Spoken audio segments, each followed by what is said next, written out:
de la métropole, et aussi pour Guilherme. Donc ils ont plus souhaité faire une restitution au conseil municipal, ce que j'ai accepté bien évidemment.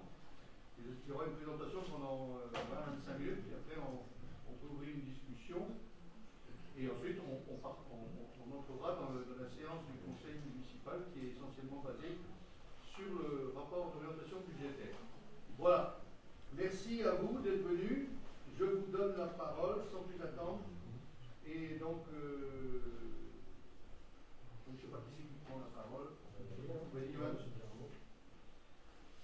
Bien, bonsoir à toutes et à tous. Merci, monsieur le maire, d'avoir. Il faut appuyer sur. Alors, c'est ici. D'accord. Hop, c'est mieux comme ça. Comme ça, je vais éviter de hurler. Donc, merci, monsieur le maire, d'avoir répondu positivement à la proposition d'invitation, puisque j'avais adressé un courrier à tous les maires de la métropole pour leur proposer, s'ils le souhaitaient, sous quelque forme que ce soit, conseil municipal, séance plénière, avec les habitants, sans les habitants, donc chacun pouvait décider, de venir devant vous pour échanger sur deux choses. Effectivement, le bilan des montées, descentes et les analyses propres à Guilherme, parce qu'on est à Guilherme, des usages faits du réseau de transport en commun, ça c'était la première chose. Et la deuxième chose, c'est parce que, et monsieur le maire l'a rappelé, on a un gros dossier Mon Réseau Grandi sur le territoire métropolitain, et que c'est dès à présent que l'on réfléchit au nouveau réseau de transport en commun pour 2026. Il n'est pas trop tôt, c'est pas trop tard encore, mais c'est dès à présent qu'on commence à réfléchir aux lignes, au sens de circulation, aux arrêts, et ça prend du temps. Et donc on a commencé à travailler, enfin en tout cas on a eu cette présentation il y a 3 semaines, 1 mois, Valérie, à l'hôtel de ville à Brest, quand on a eu les élus des communes pour, c'était début janvier. Et il m'est venu cette idée, plutôt que de poursuivre de la même manière, c'était plutôt de venir dans les communes. Et puis je trouve en plus que c'était une bonne chose non pas dans le sens ville vers la métropole, mais que la métropole vienne aussi dans les conseils municipaux. Mais moi j'avais écrit il y a déjà plusieurs semaines, monsieur le maire. Donc il n'y avait pas de sujet là-dessus. Pour pouvoir échanger avec vous sur les attentes, les besoins, sachant que sur l'offre 2026, je préfère le dire tout de suite, l'objectif c'est d'avoir en termes de kilomètres et de budget la même enveloppe post-Covid. C'est-à-dire qu'on ne vient pas dans les communes pour dire voilà, prenez votre feuille de papier et puis dessinez ce que vous voulez et on va tout faire. Il y aura un cadrage précis. Par contre, il y a des tas de choses que vous, élus des communes, allez pouvoir dire ça fonctionne, ça fonctionne pas, voilà ce que l'on aimerait, voilà ce qu'on veut plus avoir du tout, d'autant que vous allez être concerné par un pôle d'échange multimodal ici sur Guilherme. Donc tout ça est à prendre en ligne de compte pour être prêt le moment venu et avoir le meilleur réseau, en tout cas celui qui fâche le moins, avec le passage des bus. Typiquement, il faudra qu'on ait le débat de savoir si vous êtes ouvert à l'idée, je dis ça, voilà, j'ai vraiment pas de décision arrêtée là-dessus, sur le nombre d'arrêts. Est-ce que tous les arrêts sont justifiés sur Guilherme? Est-ce que vous seriez prêt à en diminuer pour avoir plus de fréquences? Est-ce qu'il faut les déplacer? Voilà, il y a toutes ces choses-là qu'il faut prendre en compte, puisqu'on se rend compte dans les enquêtes, c'est que les gens veulent aller, et c'est bien normal, le plus loin possible, le plus rapidement. Et donc, dans certains secteurs, en centre-ville aussi, parce qu'on est concerné, nous aussi à Brest, bien sûr, le bus s'arrête trop souvent. Alors, la question, c'est est-ce que les gens sont prêts à marcher un peu plus, si c'est possible? Oui, non. Dans quelle configuration, dans quel secteur, dans quelle rue? Voilà, il y a tout ce travail qui est à retravailler là, pour être prêt, donc je l'ai déjà dit, en 2026, lorsque l'on a la livraison de Mon Réseau Grandi, début d'année 2026. Donc là, on a déjà bien entamé 2024. Sachant que quand on a un nouveau réseau, on a traditionnellement l'habitude de lancer le nouveau réseau en septembre avec la rentrée scolaire. C'est pour marquer les esprits, les habitudes sont prises et c'est quand même beaucoup plus simple pour les familles et tous les usagers de notre réseau de transport en commun.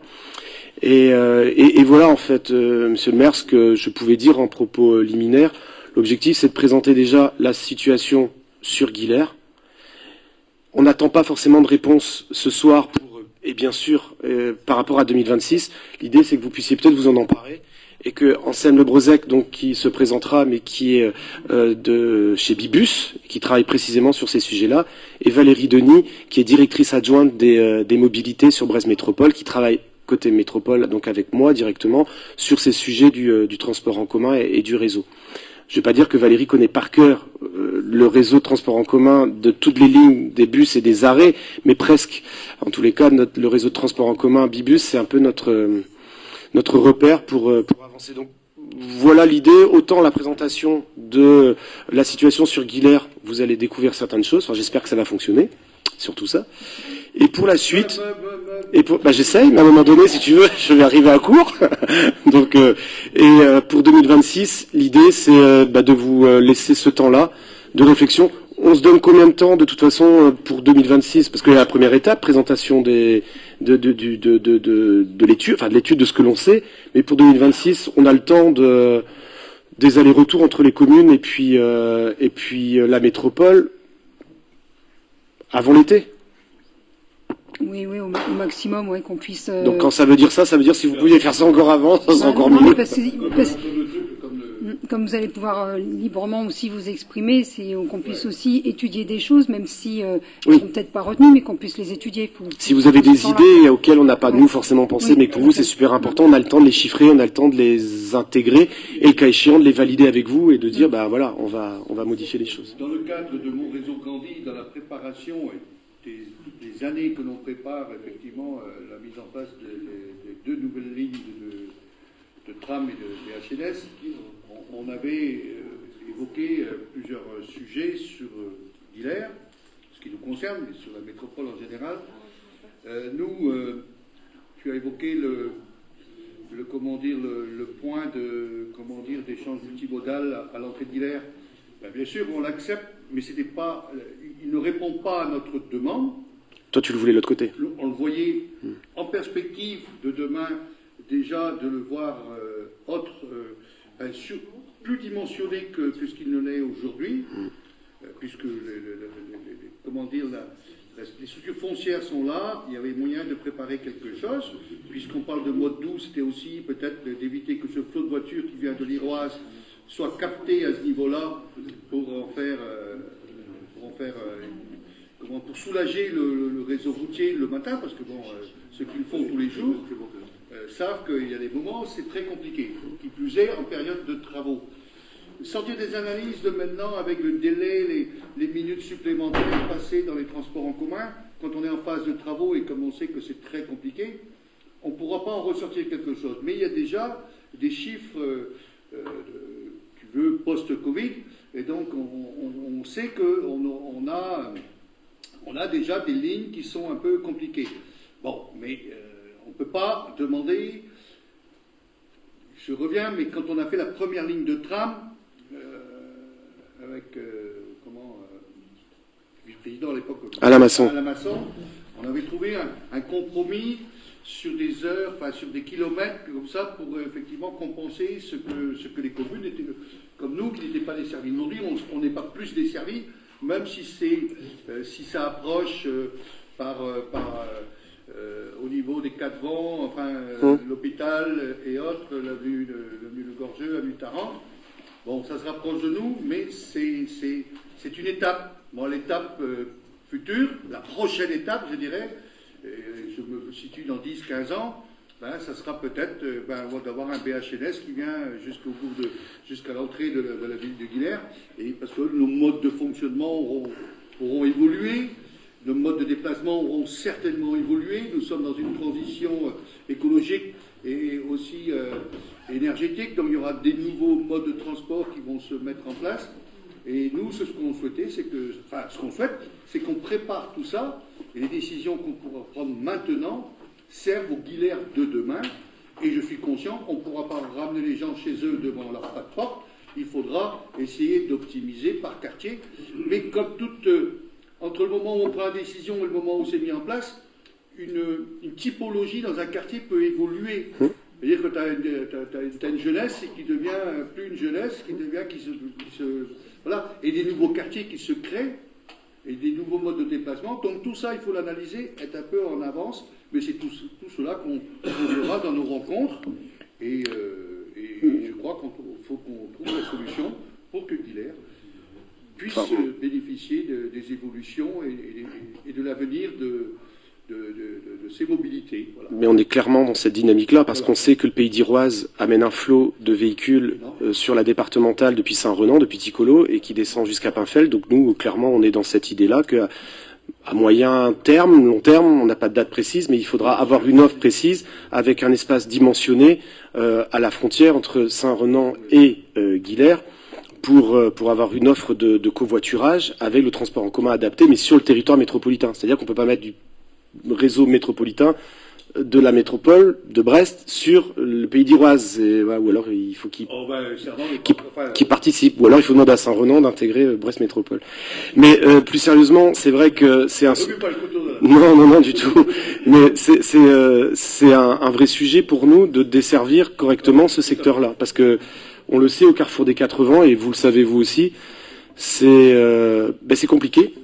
Et que ce soit le réseau Braisgo, que ce soit les utilisateurs des cars de la région, que ce soit nos propres réseaux, c'est pas toujours simple. Voilà. Est-ce que ça fonctionne? Manifestement pas. Attendez. Bien bouché.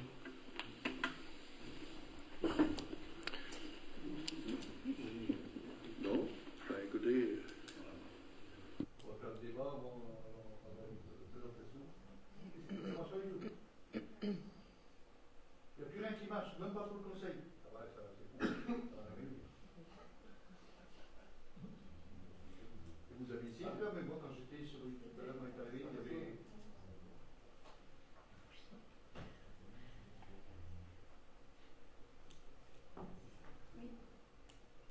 Alors, 6.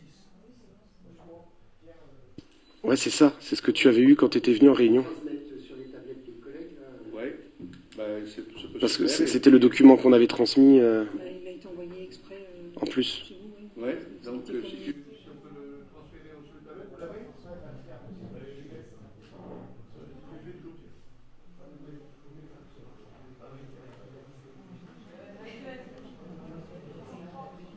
Est-ce que vous ne pouvez pas commencer, je dis ça sans savoir, donner quelques slides qui peuvent être libres par oral, prenez le micro parce que...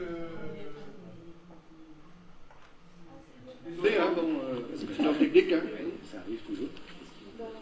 Bien écoutez, bonjour à tout le monde. Donc je suis, monsieur le maire indiqué, voilà, Anselme Lebrozec, responsable du pôle offre de mobilité au sein de Bibus. Et donc, je viens vous présenter les résultats d'une grande enquête que nous avons menée en mars 2023, donc mars-avril 2023, sur le réseau Bibus. C'est ce qu'on appelle une enquête origine-destination. L'objectif, c'est de mieux connaître les pratiques de déplacement de notre clientèle. Alors c'est vraiment une enquête de très grande ampleur qui est réalisée une seule fois sur les 8 ans de contrat de RATP Dev à Brest, puisqu'on vient enquêter chaque ligne. Et sur chaque ligne, nos enquêteurs étaient présents sur chaque course, en fait, donc sur chaque départ, sauf sur les lignes principales, la ligne de tramway, les lignes 1 à 3, où on était présent uniquement sur la moitié des départs. Mais l'objectif, voilà, c'est de questionner l'ensemble de la clientèle. Donc on arrive à questionner environ 80%, 80-90% en fonction des lignes et tranches horaires de notre clientèle. Voilà, sur une journée type de ce qu'on appelle nous de plein trafic, donc c'est-à-dire en fait une journée, un mardi, jeudi de période scolaire. Donc cette enquête voilà, nous a permis de mesurer aussi le trafic sur le réseau Bibus avec des données très précises, puisqu'au-delà d'aller à la rencontre des clients pour leur demander leur origine, leur destination, on avait aussi des personnes qui étaient présentes pour faire du comptage de montée et descente à bord de nos tramways et de nos bus. Donc, je vais vous donner justement, pour commencer, les chiffres de fréquentation que nous avons pu mesurer. Donc sur une journée type sur le réseau Bibus, on a 80 000 déplacements qui sont effectués par la clientèle.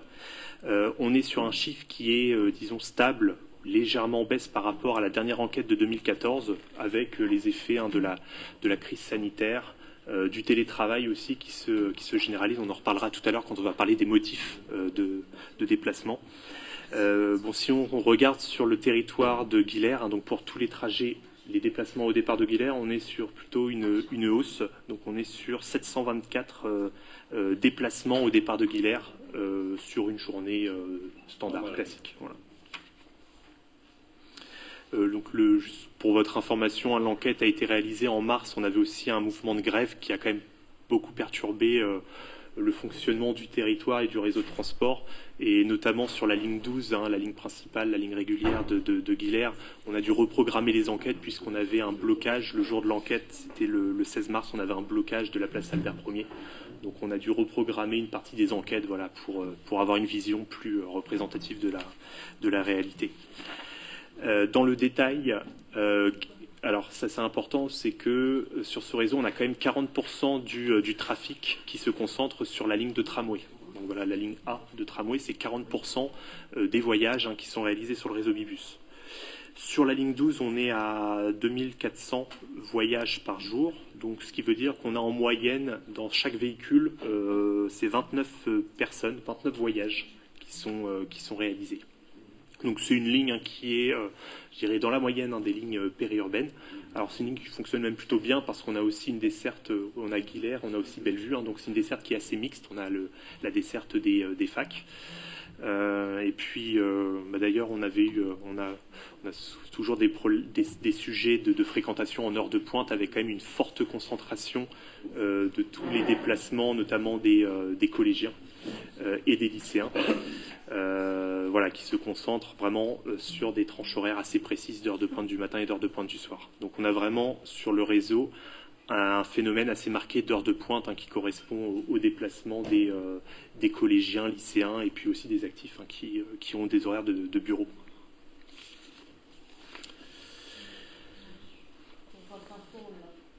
D'accord. Donc là, j'ai passé, j'étais sur la répartition du trafic par ligne. Donc ça doit être la slide numéro. Voilà. Et donc ensuite, j'ai parlé rapidement du trafic par tranche horaire, qui est la slide suivante. Et ce qui est intéressant sur ce graphique, donc on a une représentation du trafic, mais aussi de l'offre proposée. Et ce qu'on voit ici, c'est que, finalement, le besoin, il est très marqué en heure de pointe et que malgré l'offre importante qui peut être proposée, on a du mal à couvrir en fait la demande, malgré l'offre importante qui peut être proposée. Sur la ligne 12, par exemple, on est sur une fréquence de 15 minutes en heure de pointe, 30 minutes le reste de la journée. Et malgré cela, nous, on constate quand même des phénomènes de forte affluence et parfois même des difficultés à transporter tout le monde dans de bonnes conditions. D'ailleurs, sur la ligne 12, on avait des difficultés au niveau de la charge à la rentrée. Bon, on a depuis revu un petit peu l'organisation des services pour mettre un bus articulé au lieu d'un bus standard qui circulait à un horaire assez stratégique. Donc c'est réglé depuis, mais voilà, c'est toujours des points de vigilance pour nous. Et ce qu'on voit également, c'est qu'en soirée, donc le niveau de trafic est quand même très faible à partir de 20h. Ça rejoint aussi les optimisations qui ont pu être mises en place depuis la rentrée de septembre avec une baisse de l'offre de transport après 20h en soirée. Sur la slide suivante, vous avez une représentation des motifs de déplacement. Donc sur l'enquête de 2023, le motif de déplacement domicile lieu d'études reste le principal motif de déplacement sur le réseau, avec 33% des déplacements au motif domicile études. C'est d'autant plus marqué ce phénomène de transport de jeunes collégiens, lycéens est particulièrement marqué dans les communes. Et donc on le voit au départ de Guilher, on a 52% des déplacements qui sont au motif domicile lieu d'études. On va transporter beaucoup de collégiens pour des trajets internes à Guilher, vers les collèges de Croix-Sarpénox, Sainte-Marie, et puis aussi beaucoup de déplacements vers le lycée de l'Arteloire, qui est le lycée de rattachement, ou vers la cité scolaire de Kérichen et le groupe scolaire La Croix-Rouge. On est sur des flux importants. Malgré tout, on a 25% de déplacements au motif domicile-travail. Donc c'est un motif de déplacement qui est stable depuis 2014. C'est vrai qu'il y avait eu un bond avec l'arrivée du tramway, où on a vu une augmentation de ce motif, et on constate que sur le tramway, le principal motif de déplacement, c'est le motif domicile-travail. Voilà, donc avec l'arrivée aussi d'une deuxième ligne de tramway, c'est aussi l'objectif d'attirer encore les actifs sur notre réseau de transport. Et donc j'espère qu'on verra une évolution positive lors de la prochaine enquête après la deuxième ligne. L'arrivée de la ligne de tramway, c'est plus 30% à peu près de fréquentation du réseau de transport en commun. La première ligne. On n'est pas dans la même projection pour l'arrivée de la deuxième ligne de tramway et du bus à haut niveau de service. Ça sera plus, bien sûr, mais moindre. Il y a l'effet nouveauté et l'effet structurant qui n'existait pas jusqu'à présent. Mais c'est juste pour situer qu'en 2012, c'était plus 30% de fréquentation du réseau grâce à la ligne de tramway. Sur la slide suivante, vous avez une représentation du statut des déplacements. Donc ça, c'est vraiment le profil des personnes qui utilisent les transports. Donc à l'échelle du réseau, on a la moitié de notre clientèle qui a un profil je dirais scolaire. Donc ça va être écoliers, collégiens, lycéens, étudiants. Et puis 35% d'actifs en emploi. Au départ de Guilher, donc on retrouve la tendance avec une grande majorité de profils collégiens, lycéens, étudiants. Et on notera d'ailleurs la part quand même aussi assez importante d'étudiants qui prennent les transports en commun depuis Guilher.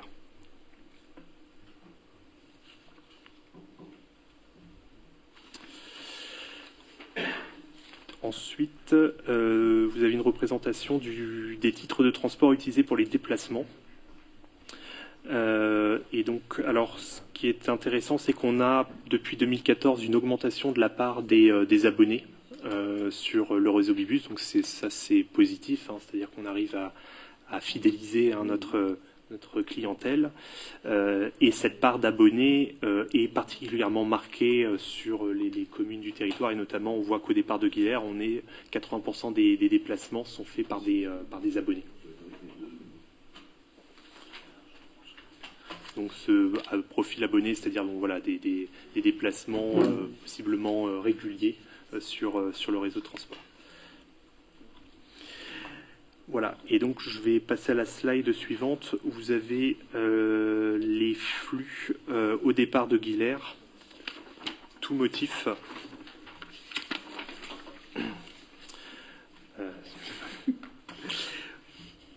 Donc ce qui est intéressant, donc on voit tout motif confondu, on a beaucoup de... Alors oui, chaque rond bleu représente la destination. Donc au départ de Guilher, on a aussi des personnes qui restent à Guilher. Donc c'est le rond avec 122 qui est au niveau de la commune de Guilher. Voilà, c'est des déplacements internes à la commune de Guilher. Et puis donc la majorité des déplacements se fait vers le centre-ville. Donc nous c'est ce qu'on appelle les secteurs université et centre-ville qui sont les deux secteurs qui intègrent les arrêts, notamment du lycée de l'Arteloire. Donc, ce qui explique aussi, puisqu'on est sur une clientèle qui reste quand même majoritairement scolaire, on a des flux importants vers ce lycée au départ de Guilher. Et malgré tout, on a aussi beaucoup de trajets internes à Guilher. Alors, c'est notamment les collégiens. Mais là, je vais peut-être passer tout de suite à la slide d'après. On fait un zoom sur les déplacements pour le motif domicile-travail. Donc le motif domicile-travail, on voit qu'on a beaucoup d'actifs qui partent de Guilher et qui vont vers le centre-ville, donc vers le secteur Liberté, bas de Siam. Donc on a des déplacements vers l'ensemble du territoire, alors un petit peu moins, finalement, il n'y a pas de déplacement, on n'a pas relevé de déplacement vers les communes de Gouenou et du Rollet-Quérillon. Mais pour le reste, il y a des déplacements vers l'ensemble des zones du territoire. Donc on a des personnes qui vont travailler beaucoup vers le centre-ville. On va avoir quelques personnes qui vont aller travailler à Saint-Pierre, vers la zone de Kergaradec. Et puis voilà. Le gros est quand même vers la centralité. Oui, tout à fait.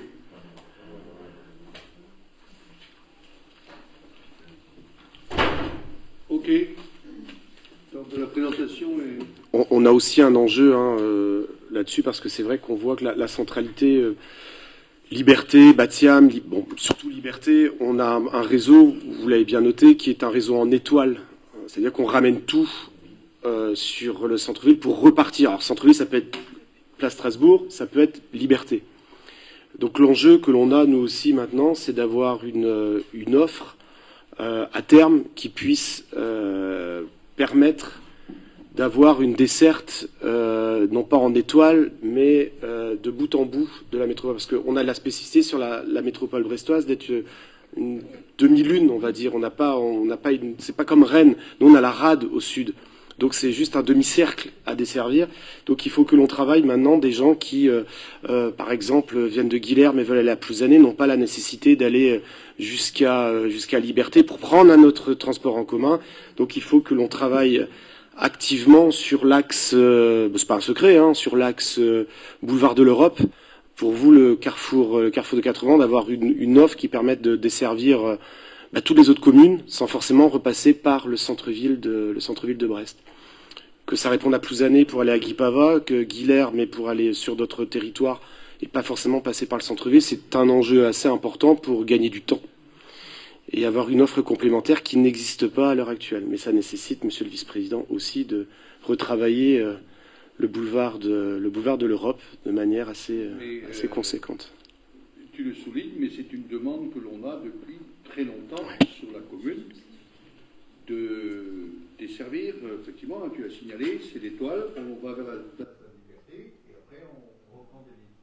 Alors qu'on a une grande partie des Guilhériens qui travaillent sur Kerkaralec dans le secteur, une ligne, et également de l'autre côté pour aller vers Technopole, là, j'entends, Technopole sous la rive droite, où on a un potentiel, il y a beaucoup de gens qui travaillent là, et on les retrouve sur les routes le matin, sur la 105, et on le retrouve sur les RD67 beaucoup pour Kerkaralec, parce qu'ils ne passent plus par l'Ambé et par Romain-les-Fossés, puisque c'est très compliqué à circuler. Donc, on déporte un flux de voitures sur des axes qui sont déjà très encombrés aussi. Ça, c'est un autre débat, mais on y travaille aussi. Mais voilà, c'est une idée que l'on soulève, je pense, depuis quand même 15 ans dans la ville de Guilherme. On a toujours rappelé que ce sport pris en compte maintenant me paraît intéressant pour éviter qu'effectivement on envoie toujours des gens vers le centre-ville qui sont obligés de repartir. C'est du temps, hein, parce que faut pas se voiler la face. Hein. La personne qui part de chez elle à 1 heure, elle se donne tant de temps pour arriver au travail ou pour arriver, peu importe l'activité. Si on lui permet de gagner 5 ou 10 minutes, c'est 5 ou 10 minutes. C'est important, tous les jours, ramener tous les jours, voilà, de trouver, alors je ne dis pas qu'il faille des bus à séquence pour les 15 minutes, mais dans une période de la journée, matin et soir, d'avoir sur 2 heures de temps, tous les 20 minutes qui permettent d'évacuer ce flux-là. Mais l'avenir dira que c'est des choix que l'on doit faire maintenant et qu'on aura raison, puisque c'est des demandes, les gens sont demandeurs, mais on ne peut pas tout faire en même temps. On ouvre le débat, y a-t-il des questions, des suggestions? Oui, c'est Simon. Donc d'abord, pour dire que c'est intéressant d'avoir ces échanges. Dommage qu'on n'ait pas pu avoir le document en amont, ça nous aurait permis de préparer un petit peu les échanges, mais bon. Alors, l'enquête donc a été faite auprès des clients entre guillemets. Or, je pense que l'objectif c'est de faire en sorte que les transports en commun se développent et que donc on ait des gens qui ne prennent pas aujourd'hui les transports en commun, qui le prennent demain. Donc ceux-là, ils n'ont pas été interrogés et ça c'est dommage. Après, quand on voit les chiffres, on voit bien que, en gros, les gens qui prennent les transports en commun, dans leur très grande majorité, ce sont des gens qui n'ont pas de véhicule. On prend les étudiants, les scolaires, etc. Donc beaucoup de gens qui n'ont pas de véhicule, ou en tout cas qui ne souhaitent pas utiliser leur véhicule. Et donc, si on veut augmenter le nombre de gens qui prennent les transports en commun, notamment pour aller au travail, il faudra trouver des nouvelles pistes, parce que l'offre actuelle, et vous l'avez dit vous-même, depuis 2014, il n'y a pas eu d'évolution sur ce pourcentage-là. Donc ça veut dire que depuis 2014, les choses n'ont pas évolué. Or, on sait que depuis 2014, je veux dire, les prix des carburants ont augmenté, le prix des véhicules ont augmenté. Donc si les gens avaient des possibilités de pas prendre leur véhicule, je pense qu'ils le feraient. Donc je pense que là, il y a une vraie réflexion. Après, au niveau de Guilher, la vraie difficulté, c'est que au sortir de Guilher, pour aller vers le centre-ville, déjà, les bus n'ont pas de voie dédiée. Donc ça veut dire que quand c'est embouteillé pour tout le monde, y compris pour les bus.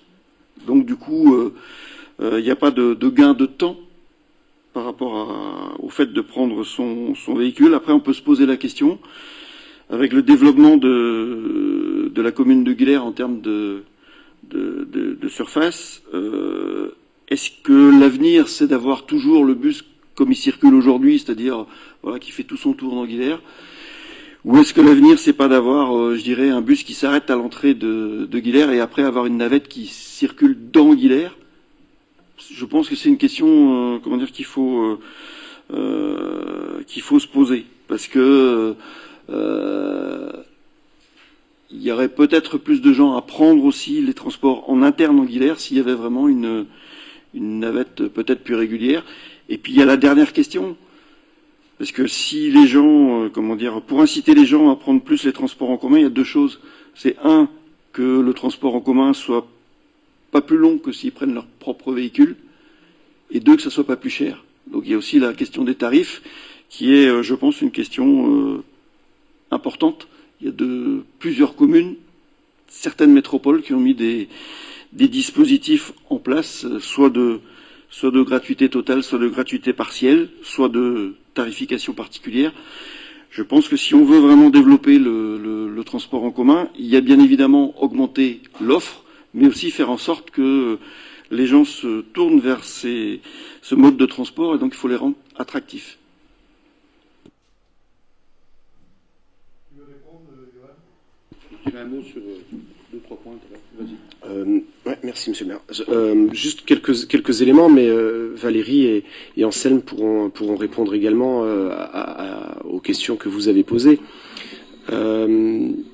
Il y a plusieurs questions. Clairement, la première que vous évoquez, c'est vous regrettez qu'il n'y ait pas eu d'enquête de ceux justement qui ne prennent pas le bus pour savoir pourquoi. En fait, c'était volontaire. C'était ce qui a été présenté tout à l'heure. C'était les origines des déplacements. C'est d'abord connaître vraiment finement notre réseau de transport en commun sur toutes les communes pour savoir d'où partent les gens et où ils vont. On a pu apprendre qu'il y a des gens, je crois que c'est Anselme, il y en a 112 de mémoire, qui prennent le bus à Guilher et qui restent sur Guilher. C'est important de savoir justement les gens qui veulent rester sur place et qui utilisent le transport en commun plutôt que d'aller sur Brest comme pour la plupart. Pour autant, il est évident que de connaître d'abord son réseau sur le fonctionnement actuel, c'est extrêmement important, parce que quand on sait ce qu'on a, on sait où on veut aller, en tout cas où ce que l'on souhaite. Mais l'objectif de notre délégataire aussi, donc RATP, c'est de travailler sur les besoins futurs. Nous, les élus, on vous écoute, on entend tous les uns et les autres des besoins. Je tiens juste à relativiser ça c'est comme les commerces de proximité. On nous dit il faudrait avoir un commerce de proximité là, ça manque énormément. Des fois il y a des commerces de proximité qui arrivent et puis c'est pas plus fréquenté que ça parce que les gens préfèrent les grandes surfaces. C'est comme ça. Pour les transports en commun c'est pareil. On a beaucoup d'attentes de la part de certaines personnes pour dire ça serait bien de mettre un transport en commun et on a des exemples. Et je vais vous le dire de manière tout à fait libre. On avait une demande de la part alors pas très bien tombé parce qu'il y a eu le Covid ou l'après-Covid, mais on avait une demande d'un grand groupe bancaire sur le territoire métropolitain pour dire nous on aurait besoin d'avoir une ligne de bus parce qu'on a quantité de personnes qui habitent la métropole et qui voudraient venir en bus au siège de la dite banque. On a répondu positivement, on a mis en place une ligne dédiée spécifique. La réalité c'est qu'on a été obligé de l'arrêter. Il n'y avait personne dedans. Donc, je tiens à relativiser parce qu'il y avait la période Covid qui est venue parasiter. Mais il n'empêche que ça a été un échec complet sur des demandes qui, vous allez voir, ça va fonctionner, ça va exploser. On a écouté, on l'a fait. On tourne entre 5 et 7 euros du kilomètre de bus. C'est juste, vous situez par rapport aux millions de kilomètres que l'on fait, c'est un budget extrêmement conséquent. Donc, on est obligé de faire attention, comme vous, dans la gestion de vos budgets, de pas mettre n'importe quel bus sur n'importe quelle ligne. Donc on teste, on essaye, mais on doit tenir compte de l'existant. Donc il y aura un travail qui sera mené par notre délégataire, clairement, sur les attentes de ceux qui ne prennent pas le bus. Et on sait très bien qu'il y a une demande, je reviens sur le côté pendulaire entre, plutôt que de passer sur le centre-ville, mais d'aller d'un bout à l'autre de la métropole pour desservir autour. On sait qu'on a des besoins de gens qui ont besoin, au-delà de l'aspect professionnel, d'aller visiter des gens, d'aller dans des EHPAD, d'aller dans des structures de santé et autres, qui ne veulent pas passer par le centre-ville de Bray et qui ne prennent pas les transports en commun parce que c'est trop long. Et c'est ça notre sujet. Là, il y aura le tramway tous les 6 minutes en heure de pointe, le bus à haut niveau service de la même manière tous les 6 minutes. Là, ça fonctionne. Et là où je partage sur la voirie, mais Monsieur le maire connaît bien le sujet, sur le partage de la voie dédiée entre les transports en commun, le vélo, le piéton et la voiture. Et effectivement, ici, on n'a pas de voie dédiée sur le bus avec un transport en site propre, parce que c'est comme ça que cela s'appelle. Et c'est vrai que sur le bas de Guilher, Pinfel, quand on remonte vers Bellevue, ça pourrait permettre sans doute d'être beaucoup plus attractif. Je ne rentrerai pas dans des considérations techniques sur la largeur de la voirie, sur ce qui permet d'être en transport en site propre, le trafic qui est reporté par ailleurs. Dès qu'on peut le faire, on le fait. Sur mon réseau grandi, avec le bus à haut niveau de service, là c'est sur Brest, la rue de Glasgow, si vous avez vu les plans, si vous les avez en tête, là on sera clairement sur du site propre pour le bus à haut niveau de service. Et on ne pourra plus descendre de Glasgow, d'ailleurs on ne peut plus descendre de Glasgow, on peut que remonter et avec le bus. Donc là c'est un choix ferme. Maintenant, est-ce qu'on est capable de le faire partout? C'est compliqué, entre la volonté et puis la réalité, c'est pas toujours évident, mais en tous les cas on s'y attelle, clairement. Et enfin, je laisserai Valérie et Anselme répondre sur des propos complémentaires sur la tarification. On a fait beaucoup d'efforts sur les tarifs dits solidaires, clairement. Moi, je vous invite à regarder les grilles de tarifs, parce que c'est voté en conseil de métropole, parfois ça passe un peu inaperçu. On a fait de très très très gros efforts sur les tarifs solidaires pour permettre aux personnes qui en ont le plus besoin, parce que c'est ceux qui n'ont pas de véhicule, parce que ça coûte trop cher de prendre le transport en commun. On a été en ce sens. Sur la gratuité, on a un peu parlé au conseil de métropole l'autre jour. Le débat peut s'opérer de la même manière. C'est une absence de recettes pour Brest Métropole de près de 14 millions d'euros, parce que c'est nous qui percevons. C'est Bibus qui reverse intégralement les recettes à la métropole. Donc demain, s'il faut expliquer que je suis un peu provocateur, parce que ça sous-entend l'intégralité de la gratuité. Mais trouver dans les caisses entre 13 et 14 millions actuellement, parce que ça va aller crescendo avec l'arrivée du nouveau réseau, donc plus de recettes, à l'heure actuelle, c'est très compliqué. On n'est pas fermé à regarder des possibilités de gratuité par tranche d'âge, on regarde, mais il faut aussi mesurer les impacts de la gratuité sur les finances, d'une part, et surtout, et j'en terminerai là-dessus, on oublie un peu trop souvent que la gratuité, ça fait exploser et c'est l'objectif, c'est de faire en sorte que les transports en commun soient le plus utilisés possible. L'exemple que l'on a, c'est Montpellier, depuis le 1er janvier dernier. Ils sont en gratuité totale, là. Donc les personnes habitant à l'extérieur de Montpellier, de la métropole, doivent payer, eux, quant à eux, ils ont un badge, ils ont quelque chose pour dire nous on n'habite pas le territoire métropolitain, ce qui veut dire par exemple Saint-Renan, eux paieraient et puis Guilher ne paierait pas en gratuité totale, sauf qu'on a une telle explosion de fréquentation des réseaux de transport en commun qu'on n'a plus le matériel suffisant pour pouvoir véhiculer tout le monde. Et ça on l'oublie, c'est-à-dire qu'il y a tellement de monde à prendre les bus, le tramway et tous les autres moyens de transport en commun qu'ils sont tous bondés. Donc les gens râlent parce qu'il n'y a plus de place dans les rames ou dans les bus. Donc ça impose à la collectivité d'acheter des bus et des rames complémentaires. Et ça, on l'oublie. Sauf que qui finance les investissements d'un transport en commun? C'est la métropole, c'est pas le délégataire. C'est nous qui achetons les rames de tramway, c'est nous qui achetons les bus et qui les mettons à disposition du délégataire. Ce qui fait qu'on doit les financer. Et comment on les finance? Ça, c'est le cercle. C'est avec les recettes et le versement mobilité. Donc on tourne un peu en circuit là, un peu en circuit fermé sur ce sujet-là. Donc je dis pas que c'est pas possible, je dis qu'après ce sont des choix politiques de mettre en place ces gratuités-là, mais ça a nécessairement des conséquences en termes d'investissement, de taille, de dimensionnement pour accueillir tout le monde. Parce que demain vous mettez tout le réseau de transport en commun de Brest Métropole gratuit, c'est vrai qu'il va y avoir une explosion. Peut-être que vous êtes quelques-uns ici à être utilisateurs du tramway aux heures de pointe sur Brest et sur la métropole. Moi, je suis piéton quasiment tout le temps au centre-ville, mais quand je vois certaines rames le soir, c'est un peu comme le métro sur certaines lignes à Paris. Donc, si demain c'était complètement gratuit, il nous faudrait de toute façon investir dans des rames de tramway complémentaires qui, grosso modo, coûtent à peu près 3 millions d'euros la rame de tramway à aujourd'hui. Donc, c'est des investissements complémentaires. Donc, il y a tous ces éléments-là à prendre en compte. Mais ma foi, le débat peut s'opérer, hein. Il y a des collectivités qui l'ont fait, mais il faut pouvoir financer cette gratuité-là.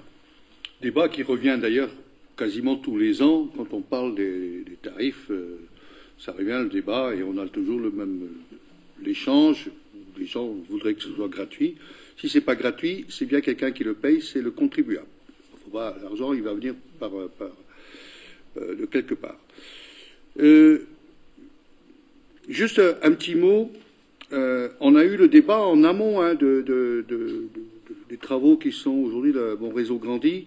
On a fait des séances de travail. Je me rappelle voilà, on a fait des séances de travail où tout le monde était invité.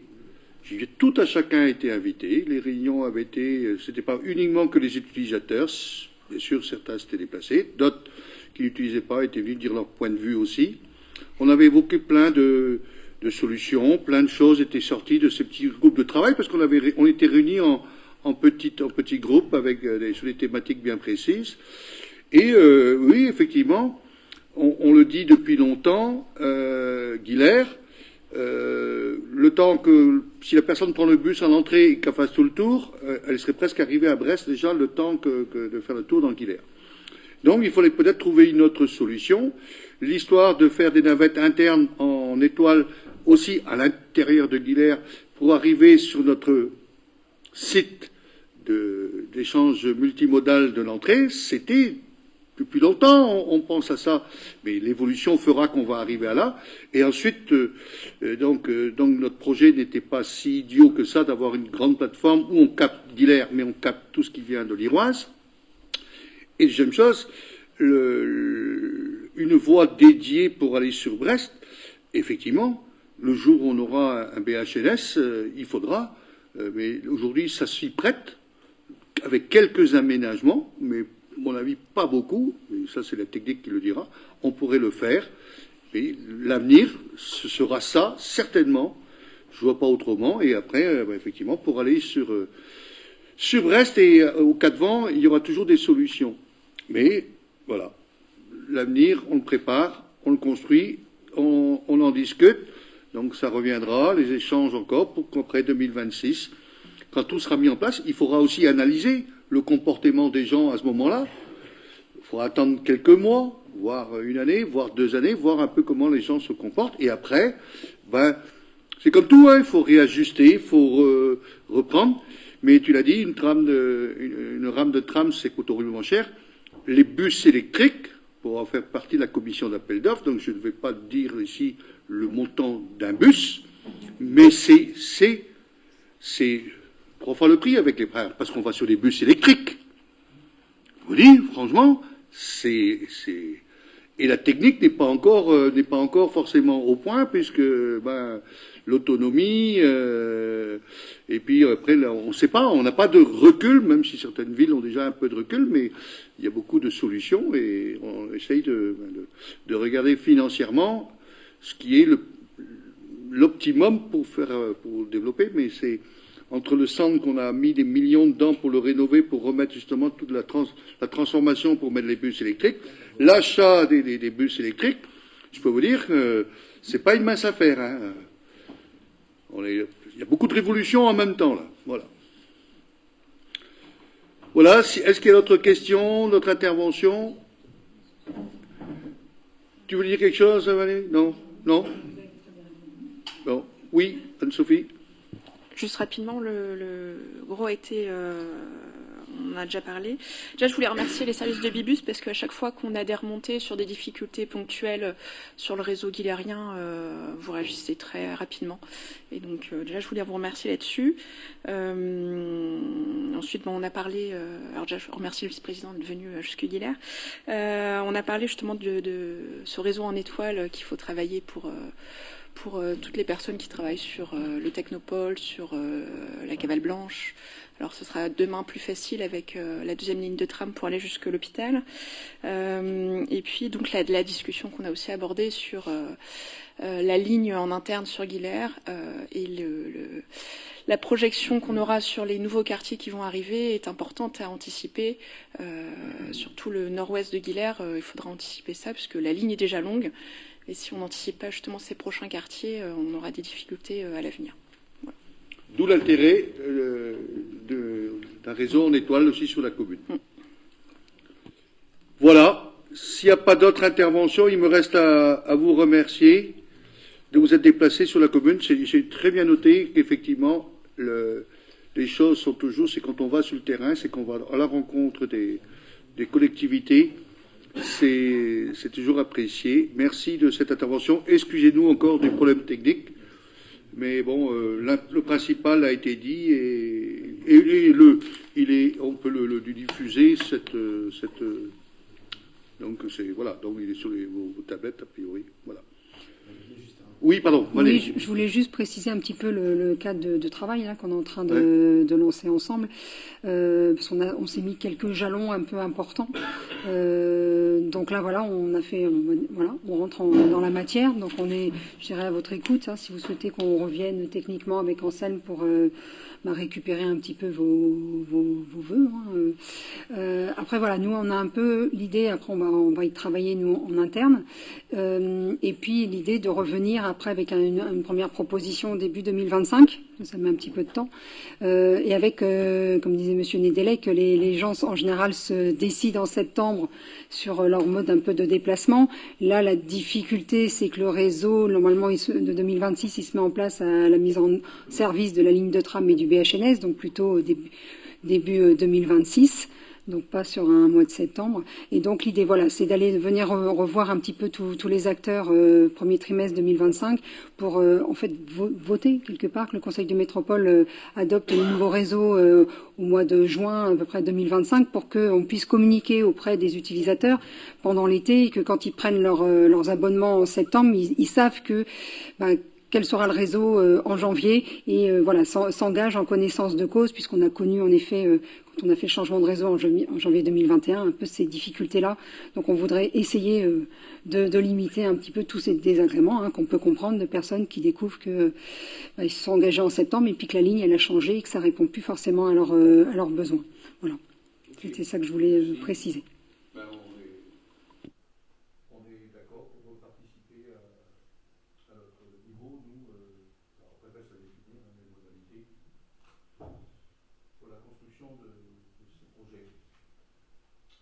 Bien, merci beaucoup. Merci. Merci à vous. Bon conseil.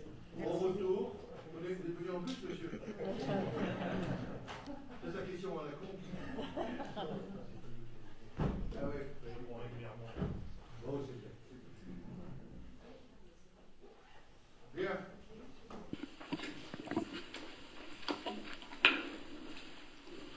On va. Salut, merci. Salut Valérie. Salut. À la prochaine. Bon, si les élus veulent reprendre leur place, vous êtes bien là? Vous avez chauffé votre siège? Bon. Est-ce que la technique fonctionne? Toujours pas. Bon.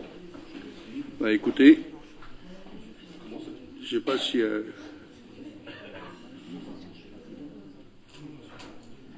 Bon, on va attaquer la séance du conseil municipal officiel. Désignation d'une secrétaire de séance, Nelly, à qui je vais demander de procéder à l'appel, s'il te plaît. Présent. Procuration pour Pierre-Yvain, d'accord. Présent.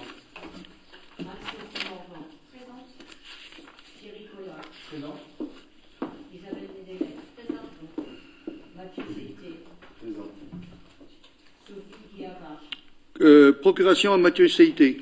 Gilbert Fontaine. Présent. Michel Richard. Présent. Denis Guéret.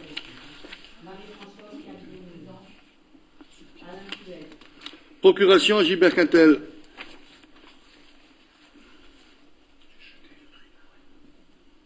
Jean-Jacques Cadana. Présent. Pierre Evin. Présent. Catherine Mercer. Ah. Voilà. Bénédicte Roy. Présente. Stéphanie Poussero. Présente. Céline Quéron-Guéven. Procuration à Michel Cadour. Olivier Evin. Présent. Antoine Leforce. Présent. Denise Pélet. Bruno Simon. Présent. Sylvie Ravaillot. Dinaël Carjan.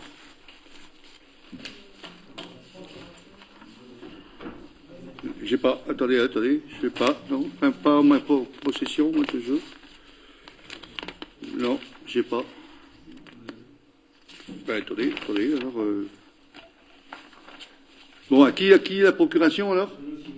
Oh, d'accord. Ah, c'est toi qui l'as. D'accord, excusez-nous. Elle était. Vas-y, continue, Nelly. Jérôme Jacobin. Présente. Catherine Deniel. Procuration à Jean-Philippe Sourimant.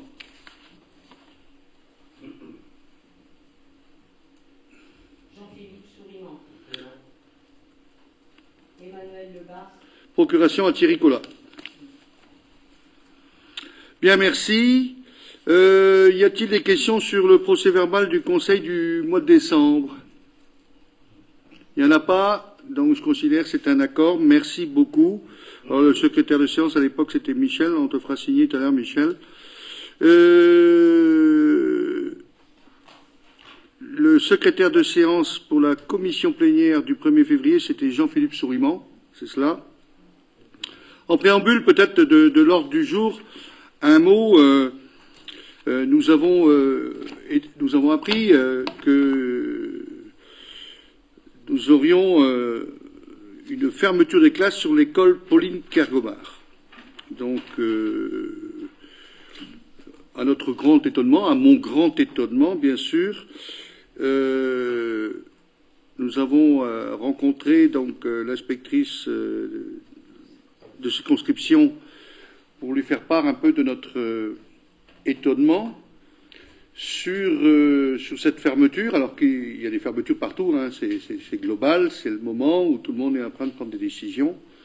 À la métropole, je crois que toutes les communes sont impactées par des fermetures de classes. Mais au moment où on est en train de livrer tous nos logements, et je peux vous dire, c'est des dizaines et des dizaines de logements qu'on a commencé à livrer depuis fin d'année, là, et qui sont en train de se livrer maintenant. Dernier en date, c'est Crayonnoc, 65 logements. D'autres vont arriver là dans les semaines et dans les mois qui viennent. Je trouve regrettable que cette décision, alors c'est vrai, c'est pas des logements qui vont dans les classes, mais c'est ce qu'on nous répond, mais c'est quand même les enfants qui vont habiter ces logements. Ce n'est pas que des personnes âgées qu'on va mettre dans ces logements, ce n'est pas que des familles monoparentales sans enfants qu'on va avoir dans ces logements, ce sont des familles qui viennent pour une grande partie de l'extérieur, dont on ne connaît pas encore la typologie, mais j'espère, et il faut fort d'espérer, que ces familles viennent avec des enfants, après de tout âge, pour qu'on puisse, je dirais, développer nos écoles. C'est le but. Hein, je me rappelle, je répète ce que j'ai dit plusieurs fois au sein de cette enceinte. Première personne que j'avais rencontrée en tant que jeune maire en 2008, c'était l'inspecteur de circonscription, M. Ferrec, qui venait me dire, monsieur le maire, je vous dis bonjour et je vous dis tout de suite, on va fermer une classe. Première chose qu'on vous dit, c'est ça, après avoir fermé une école.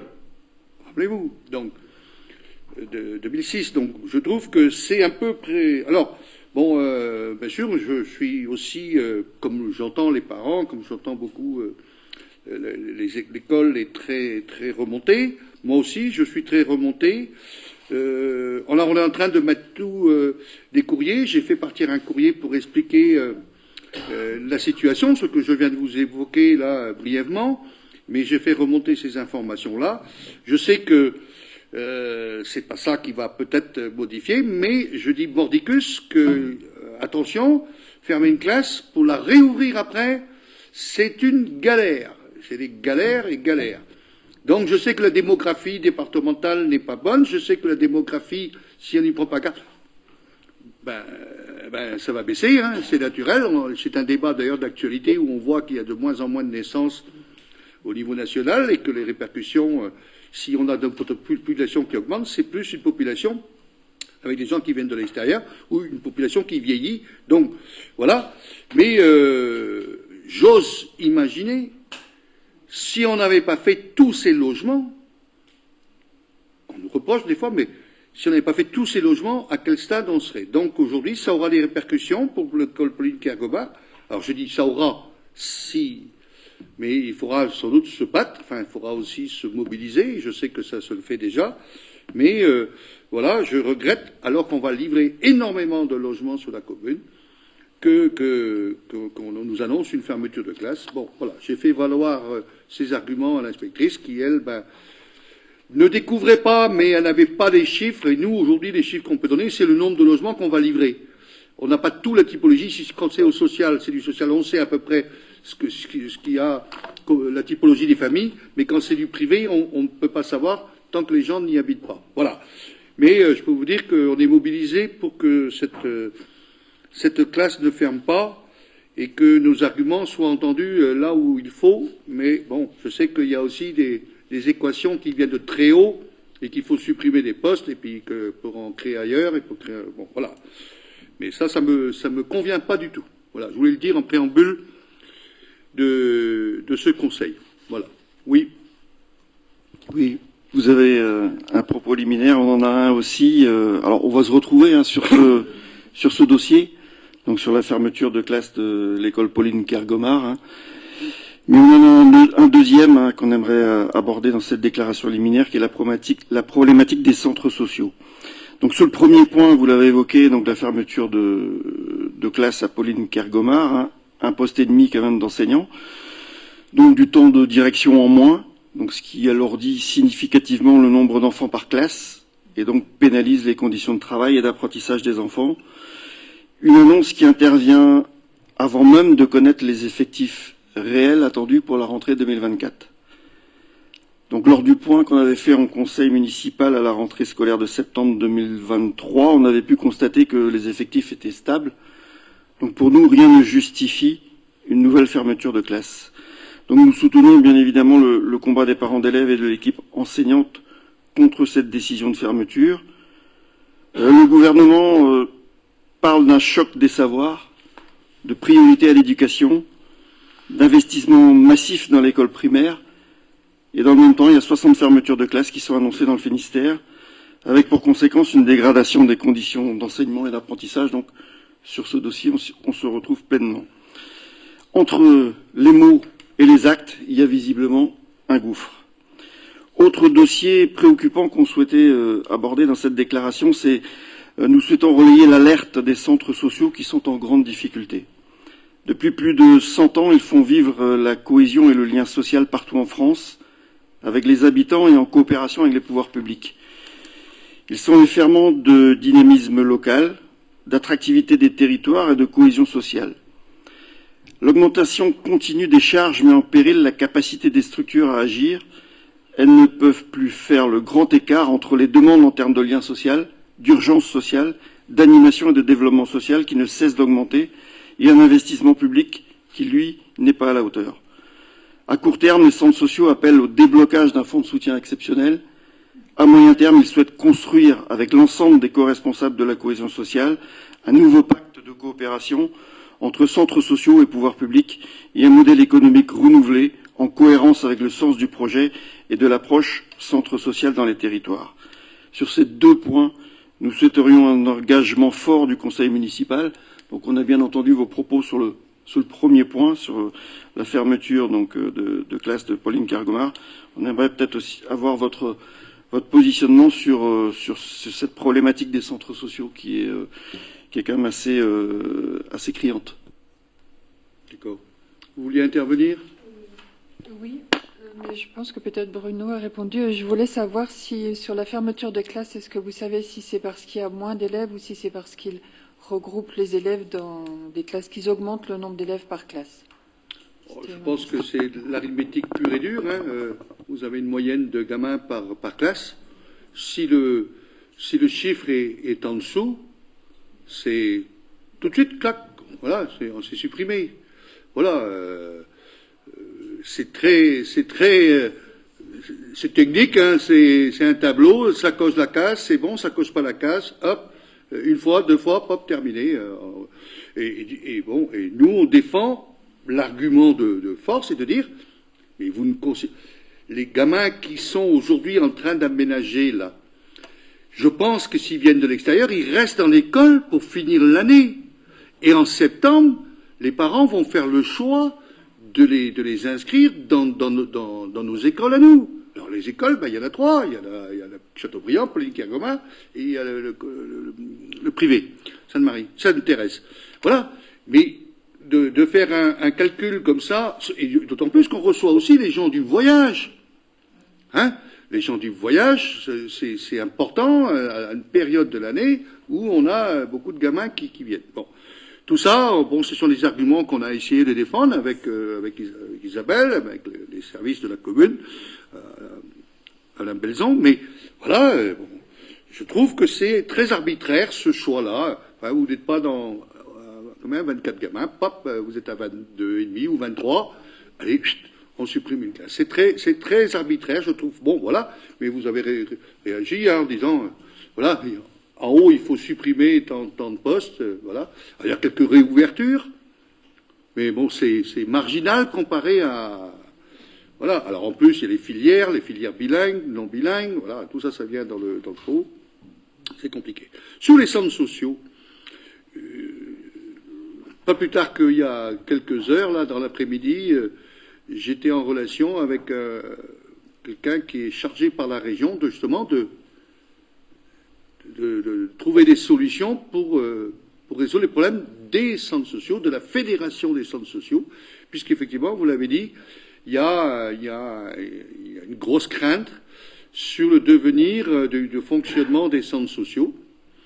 Alors, c'est pas au sein de cette enceinte qu'on va résoudre le problème. C'est un problème de fond global, et je crois qu'il y a des réflexions à mener.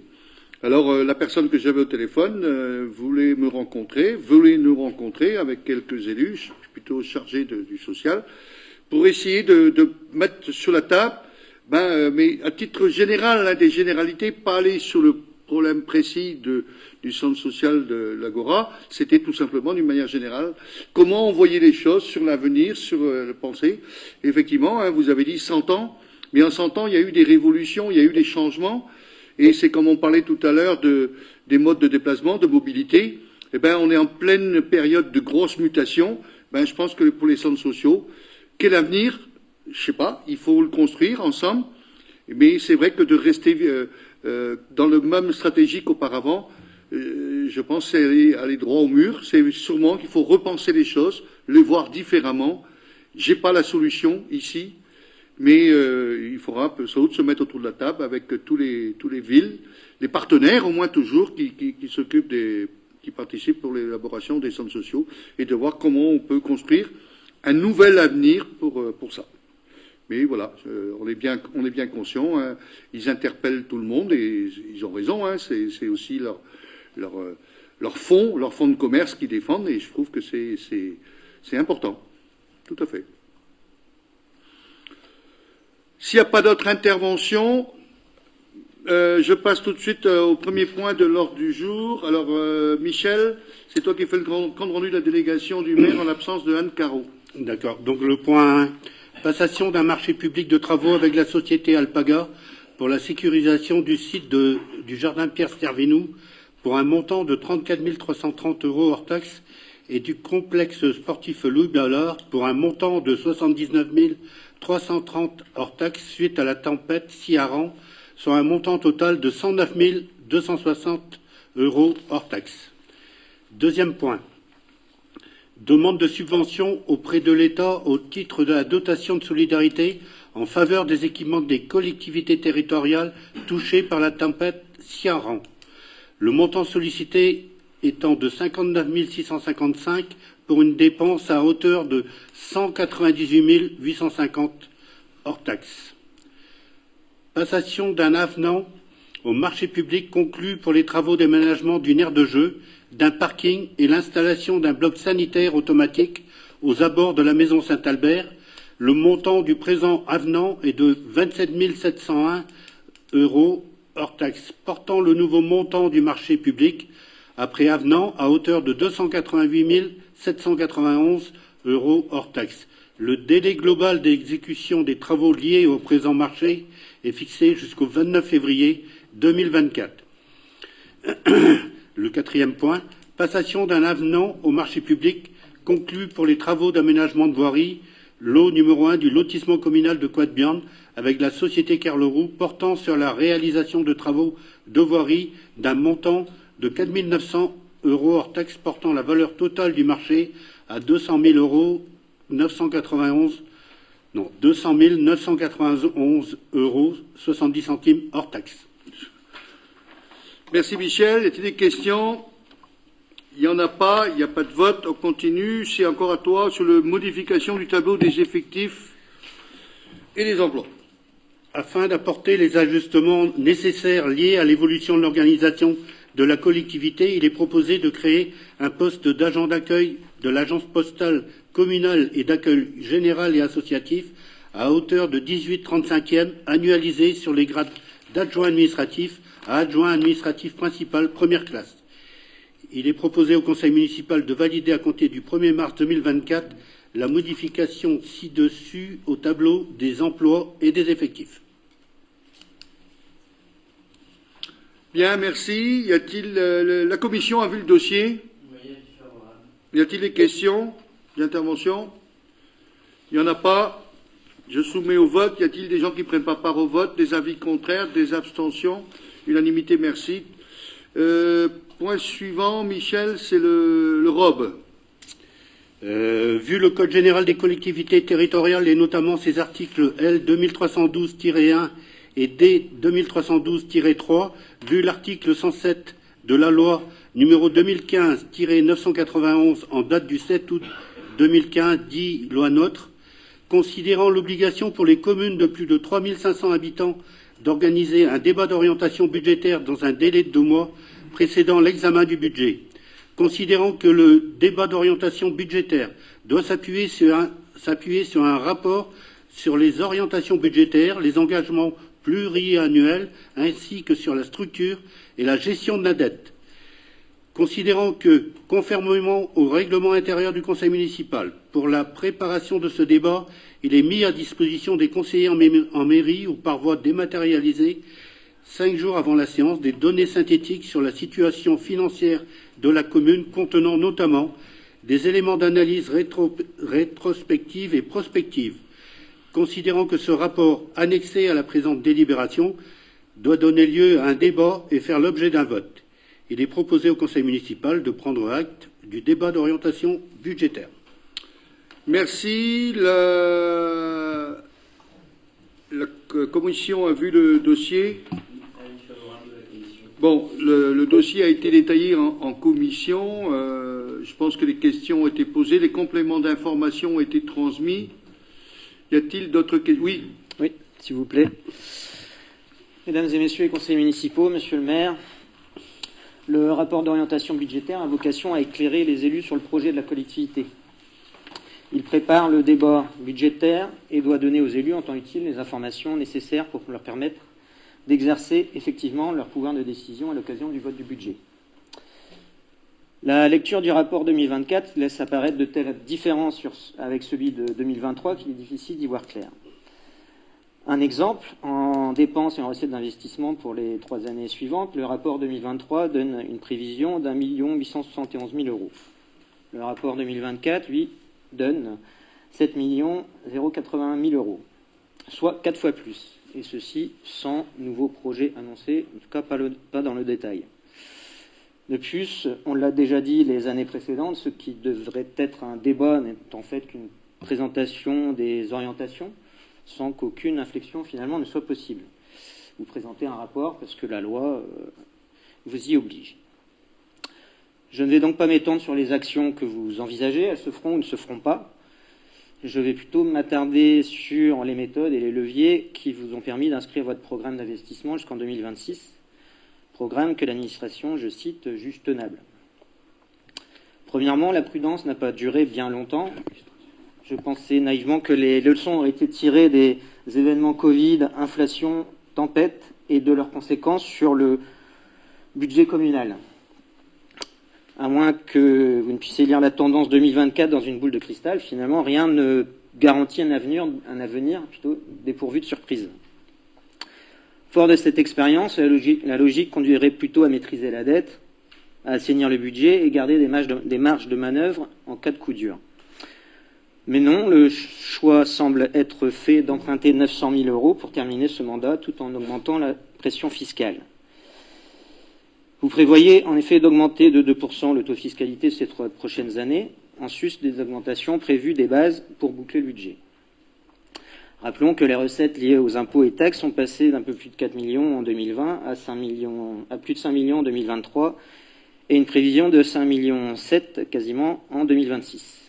Ne croyez-vous pas que les Français et les Guilériens ne se serrent déjà suffisamment la ceinture?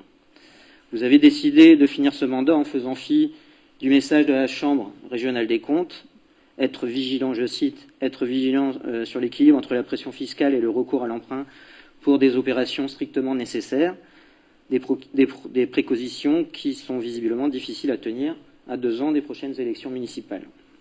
Merci. Autre intervention? Question? Tu veux répondre, Michel? Tu veux dire quelque chose? Non, Bon, on est sur un rapport d'orientation budgétaire. Comme dit la loi, il faut le faire 2 mois avant le budget. Le budget, c'est le moment où on vote effectivement les orientations que l'on prend pour notre année 2024. Et puisque le rapport nous oblige là, il faut avoir une période de prospective. C'est un peu la loi qui nous l'oblige à le faire. Enfin, après avoir remercié François Leroy pour le travail qu'il a fait, je ne vais pas dire nuit et jour, mais pas loin, c'est pas un travail qui est fait par-dessus la jambe. C'est pas un travail qu'on a fait parce qu'on est obligé de le faire. C'est un travail sérieux. Et aujourd'hui, je vais dire, les chiffres les orientations que l'on prend, c'est parce que l'année 2023 a été relativement correcte, malgré tous les soubresauts. Et je peux revenir sur mon discours que je tenais il y a 1 an, qu'on était certainement dans le brouillard, et vous avez évoqué la Chambre régionale des comptes. Effectivement, elle avait nous dit, attention, faut essayer de remettre les ratios comme ça. Quand on sort notre résultat en fin d'année, si on n'avait pas eu les aléas, le résultat aurait été très bon. Et si on avait fait peut-être un peu une pause, je dirais, une pause psychologique, mais aussi un peu pour voir un peu comment s'orienter, parce qu'on était en pleine crise des fluides, des coûts de l'énergie, d'explosion du coût de l'énergie. On était sur des stabilités pendant des années, puis d'un seul coup, ça explose. En matière de ligne 012, le point d'indice a été revalorisé. Tout ça, ce sont des choses qui viennent un peu bouleverser. Je ne critique pas, mais je dis, c'est un constat, voilà. On a amené, donc, ça nous a amené un peu dire, bon, voilà, on peut relancer nos investissements, puisqu'il y a des attentes auprès des Guilériens. Si on faisait rien, on nous critiquerait parce qu'on fait rien. Quand on propose quelque chose, on nous critique puisque les ratios vont déraper. Moi, d'après la prospective, si on est dans l'objectif que l'on se tient, avec les mêmes, je dirais, les mêmes arguments bien sûr, de gérer en bon père de famille la partie fonctionnement de la collectivité, on dégagera du résultat, ce qui permettra de financer nos nouveaux investissements qu'on avait un peu décalé dans le temps. Je pense à la cantine, je pense aux salles de sport qu'il faut refaire les toitures, la rénovation énergétique, changement de politique en matière d'énergie consommée pour être dans le cadre de la politique de transition énergétique et respecter un peu les normes, les bases. Ben on y va. Donc c'est des choses que tout le monde s'engage. La ville de Guilherme ne restera pas en dehors. On s'engage aussi. On s'engage sur toutes ces thématiques-là. Et au résultat, quand on fait les prospectifs, même après avoir investi, ou peut-être emprunté 900 000 euros, nos ratios seront très bons. Ouais, en dessous des 5 années. Et si on ne faisait pas, on serait arrivé peut-être à 2,5. Quel intérêt d'être à 2,5 années d'endettement en fin de mandat, en ayant oublié, en ayant mis de côté certains investissements nécessaires pour entrer dans les thématiques que je viens d'évoquer? Aucun intérêt. Être plus blanc que blanc, ça ne sert à rien. Moi, j'ai connu ça quand je suis arrivé maire de Guilherme. Oh, il y a un endettement, tout le monde, oh, il y a un endettement, et super. Ah ben c'est vrai, mais il n'y avait rien de fait pendant des années auparavant. Et il a fallu remettre tout le paquet pour remettre. Alors, c'est sûr qu'on a endetté la commune, mais aucun regret d'avoir endetté. Et si le vice-président mobilité était là, j'aurais pu le dire devant lui, la métropole va s'endetter très fortement pour construire le moyen de transport de demain. On soit d'accord ou pas d'accord, mais c'est fait. Mais c'est un investissement nécessaire. Enfin, c'est un investissement, on est d'accord ou pas, mais ça fait quand même un endettement pour faire monter les ratios. Ben oui, à un moment, quand on fait des grands projets comme ça, il faut savoir de quoi on parle. Ben, on parle de Guilherme de demain, de l'évolution de Guilherme de demain, avec cette transition qui nous est aujourd'hui soumise et qu'on veut y aller, on y rentrera. Donc, moi, je ne trouve rien de différent du discours qu'on a tenu jusqu'à présent. On a une marge de manœuvre, on profite de cette marge de manœuvre pour revoir dans les écoles, revoir la restauration scolaire, revoir l'isolation, refaire des toits, refaire des petites choses pour les associations, pour les trucs qui attendent. On va répondre à leurs attentes. Et chaque élu, chaque adjoint aujourd'hui a fait le tour et on va essayer d'apporter à tous nos associations. Ah, je dirais qu'il y aura le temps, parce que tout ne se fera pas dès demain. Hein, François? Mais on va commencer et tous les dossiers vont sortir. Certains sont déjà lancés, voilà, et puis d'autres vont être mis en œuvre pour que, effectivement, sur 2025, 2026 et plus loin après. Mais je sais que sur 5-6 ans, on peut regarder les choses avec sérénité, sauf je sais pas, un conflit qui nous tombe sur la figure, quelque chose qui nous dérape, mais sans vraiment sujet qui viennent de l'extérieur. On devrait sereinement voir l'avenir de notre projet, et c'était l'objet de ce rapport d'orientation budgétaire. Voilà. Donc, il nous est demandé de prendre acte, mais de voter la prise d'acte. C'est comme ça. Hein? L'avis de la commission? Favorable. Y a-t-il des gens qui ne prennent pas part au vote? Y a-t-il des avis contraires? Des abstentions? Unanimité, merci. Anne-Sophie, demande de subvention pour la DETR pour la chaufferie biomasse, justement. Tiens, voilà déjà un sujet. Alors, la chaudière fioul du groupe scolaire Châteaubriand date de 1995. Énergivore et vétuste, elle nécessite un remplacement rapide. Parallèlement, la chaudière gaz de la mairie médiathèque date puisqu'il y en a deux. 93. De 93, va également devoir être remplacée prochainement, même si pour le moment ça fonctionne. On se doute qu'il va falloir la changer. Dans le cadre du dispositif du Conseil en énergie partagée, plusieurs alternatives ont été envisagées avec le technicien de l'association Énergence. Et il s'avère que, compte tenu de la proximité des deux bâtiments, école, mairie, médiathèque, et la nécessité de remplacer leurs chaudières respectives, la solution d'une chaufferie collective destinée à alimenter les deux sites est la plus rationnelle, tant d'un point de vue économique que d'un point de vue environnemental. Pour confirmer cette première analyse, la commune de Guilherme a confié au bureau d'études thermiques Anéole Énergie de Brest le soin de réaliser une étude de faisabilité quant à la mise en place d'une chaufferie biomasse collective. Il ressort de cette étude que la solution de la chaufferie collective est effectivement la solution privilégiée avec la création d'une nouvelle chaufferie entre les deux bâtiments. Installation d'une chaudière bois d'une puissance nominale de 220 kW. Le complément par temps froid et la production d'eau chaude sanitaire l'été sera réalisé par une cascade de 2 chaudières de 100 kW au gaz.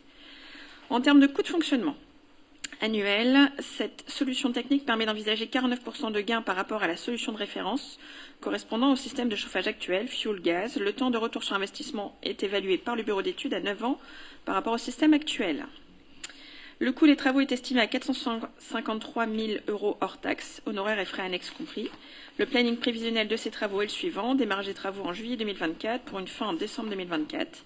Pour mener à bien ces travaux, il est envisagé de solliciter l'aide de l'État au titre de l'attribution de la dotation d'équipement des territoires ruraux, programme 2024, à hauteur de 40% du coût des travaux, soit 180 200 €. La commune est susceptible d'être éligible à l'octroi de cette dotation dans la catégorie des opérations relevant d'une priorité numéro 1. Le plan de financement a été présenté en commission.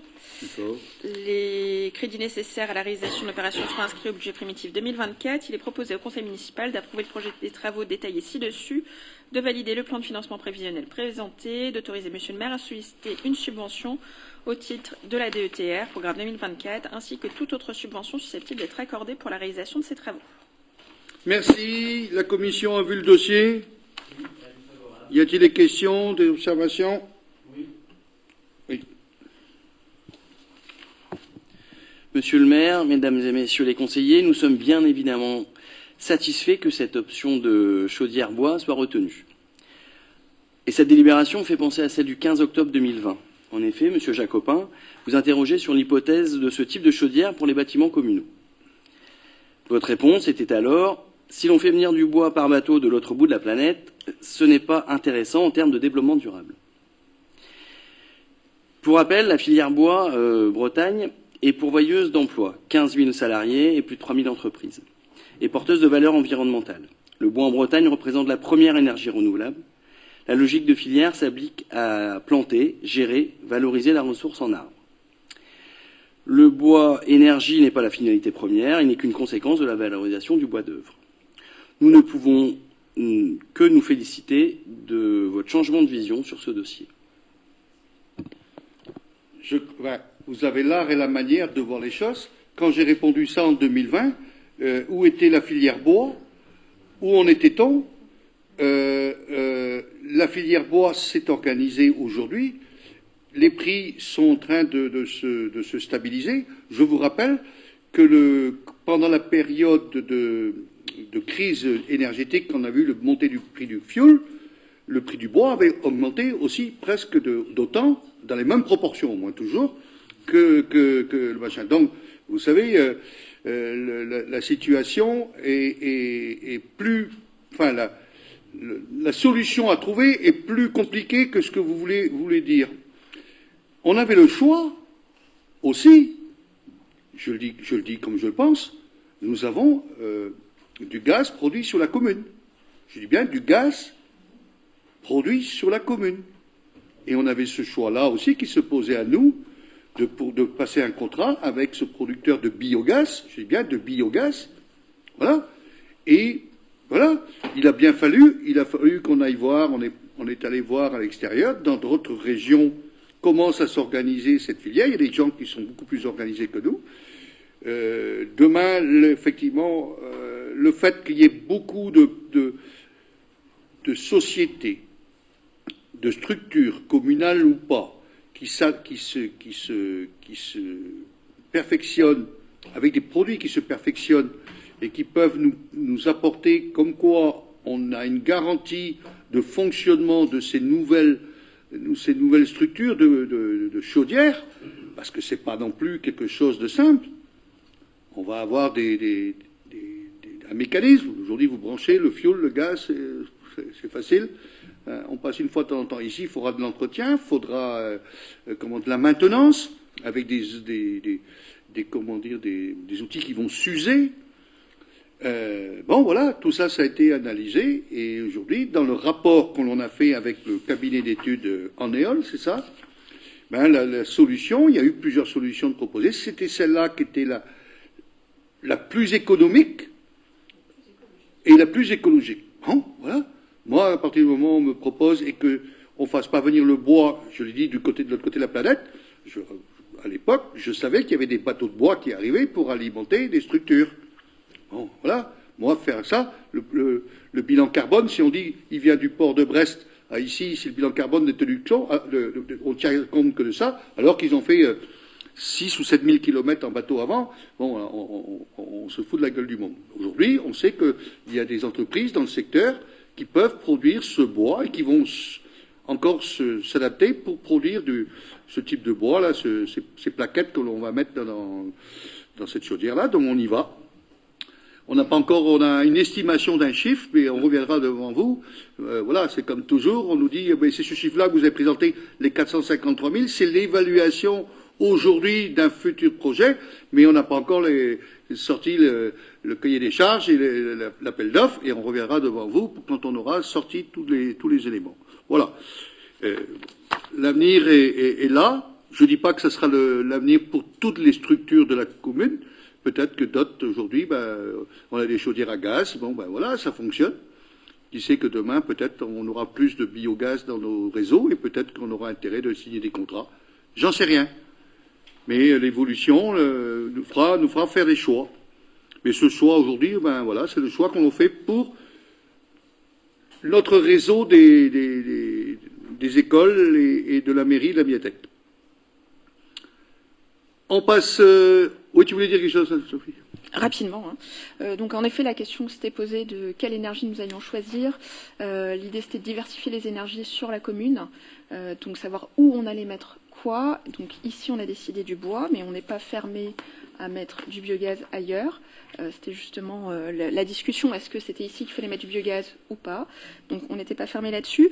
Et sur la filière bois, entre 2020 et 2024, les choses ont changé. On travaille avec le pôle métropolitain sur ce sujet, puisque c'est le pôle métropolitain qui organise la filière bois sur le pays de Brest. Et encore aujourd'hui, on discutait de ce sujet-là, justement de la structuration de la filière. Et donc ça fait 4 ans qu'on travaille là-dessus, et même bien avant.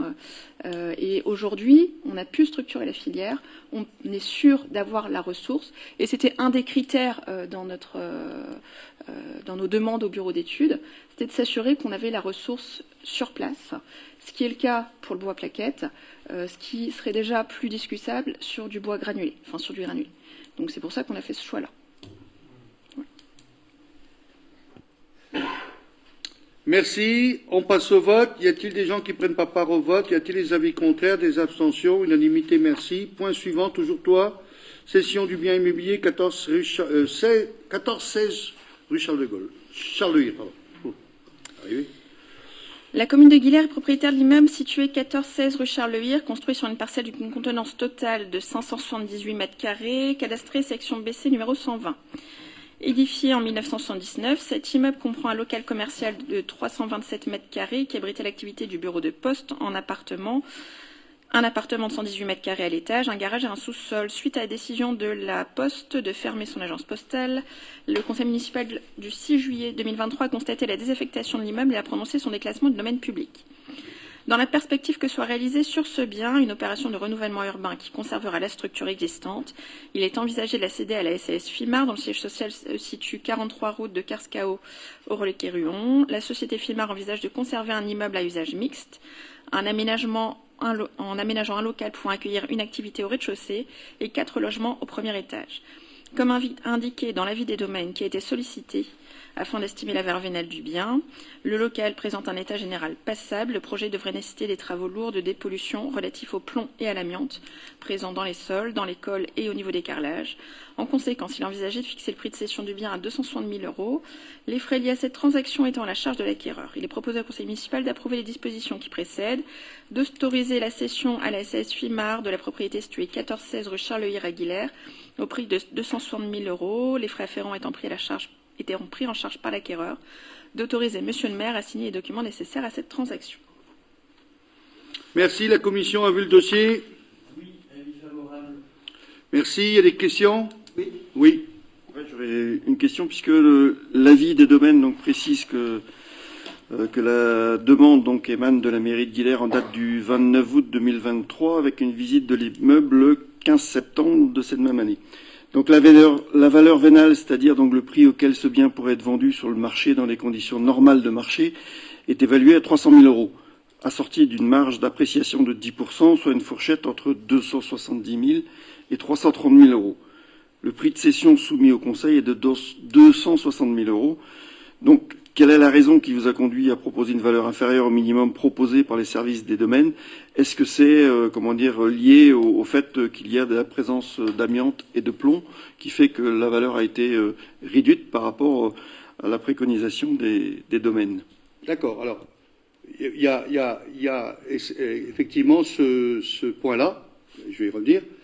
Deuxième point, c'est les domaines, quand ils viennent voir le bien, mais ils regardent ce qui s'est vendu dans un rayon de 500 mètres autour. Enfin, là, en l'occurrence, c'est le bourg, donc ils regardent dans le bourg tout ce qui s'est vendu, et ils disent, tiens, ça t'est vendu, ça t'est vendu, tel prix, tel machin, voilà. Et ils font à peu près un ratio en disant, ben, celui-ci, comme il est passable, enfin, c'est marqué dans le texte, passable, ça veut dire que c'est pas si mal que ça. Effectivement, il y a eu des choses vendues à titre privé, à des prix, mais vous savez, c'est comme l'offre et la demande, ben, des fois, pop, ça va plus fort que le prix initialement prévu, et ça sert de référence après sur les biens qui sont vendus ultérieurement, et en l'occurrence, notre bien là. Après la visite qui a eu lieu, quand le gars est venu, il a regardé les bâtiments, il a regardé, ouais, c'est sain, c'est à peu près bien, voilà, bon, il y a un potentiel dessus. Sauf que après, quand on a regardé de plus près, eh ben, effectivement, il y a du plomb, il y a de l'amiante, et un peu partout, bon, bâtiments des années 75-80, c'était l'époque où les constructions étaient faites que comme ça, sauf qu'aujourd'hui, une dépollution d'un site comme ça, ben, c'est tout un programme, c'est tout un plan de retrait. Et moi, je suis affolé, puisque on aura d'autres bâtiments qu'on va démolir. Quand je vois le coût, c'est multiplié par 2 aujourd'hui. On a des maisons qui vont être démolies, hein, on a des projets de ça. C'est multiplié par 2 le prix du fait qu'il y ait l'amiante. C'est impressionnant le coût. Ben, le gars, quand il achète, il regarde, il dit, bon, ça va me coûter, il faudra là tout racler, il faudra tout désamianter, déplomber, alors, je sais pas, c'est dans les cloisons qu'il y a du plomb, tout ça, il faudra casser pour refaire des... Bon, voilà, ils ont fait une proposition, et bon, c'était une discussion, bon, c'est vrai que j'ai fait l'effort, mais je peux vous dire que c'était beaucoup plus bas qu'était la demande, et puis bon, c'est comme tout, on discute et on essaye de garder une valeur, voilà. Mais bon, malheureusement, on vend des biens qui n'ont pas été construits par nous, enfin si, par nous, mais à une époque où on se souciait même pas de comment on construisait le bien. Bon, le projet comporte un rez-de-chaussée pour faire une activité. Bon, c'est en tractation, donc je ne vais pas en dire plus, mais ça peut aboutir. Et après, dessus, il y aura des logements. On voit la photo là. Il y a la partie terrasse qui est ancien, pour ceux qui se rappellent, d'ancien centre de tri qui est sur la terrasse plate là. Ben là, il y aura des constructions dans le même style, même hauteur que ce qui est à côté, avec des aménagements d'accès en interne. Et voilà, donc c'est quelque chose qui reste... la structure du bâtiment ne va pas beaucoup changer, évoluer, voilà, sur l'emprise foncière qui est prévue. Voilà. Autre question? Oui. Micro, oui. Voilà. Donc les dossiers de cession de biens immobiliers, propriété de la commune, sont nombreux depuis le début de ce mandat. Pour rappel, en septembre 2020, un bien situé 61 rue Charles de Gaulle, 120 000 euros. En novembre 2020, un bien situé au 33 bis, 35 rue Charles de Gaulle, 476 100 euros. En juillet 2021, un bien situé au 41 rue Charles de Gaulle, 150 000 euros. En mars 2023, un bien situé 13 place de la Libération, 120 000 euros. Et aujourd'hui, donc, le bien situé au 16 rue Charles Le Hir, 260 000 euros. La cession qui nous concerne aujourd'hui, à savoir les anciens locaux de la Poste, est un petit peu différente, puisque le projet prévoit de conserver la structure existantes dans le cadre du renouvellement urbain. Pourquoi ce choix? On ne peut pas dire que ce local est une architecture remarquable, qu'il ait une valeur historique, patrimoniale. Garder l'ancien Balzan et la maison attenante aurait pu avoir du sens. Garder la structure du bureau de poste paraît étonnante.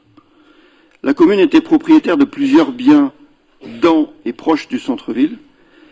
Dommage qu'elle fasse le choix de vendre à chaque fois, plutôt que de réfléchir à un projet qui aurait pu être discuté, voire élaboré avec les habitants.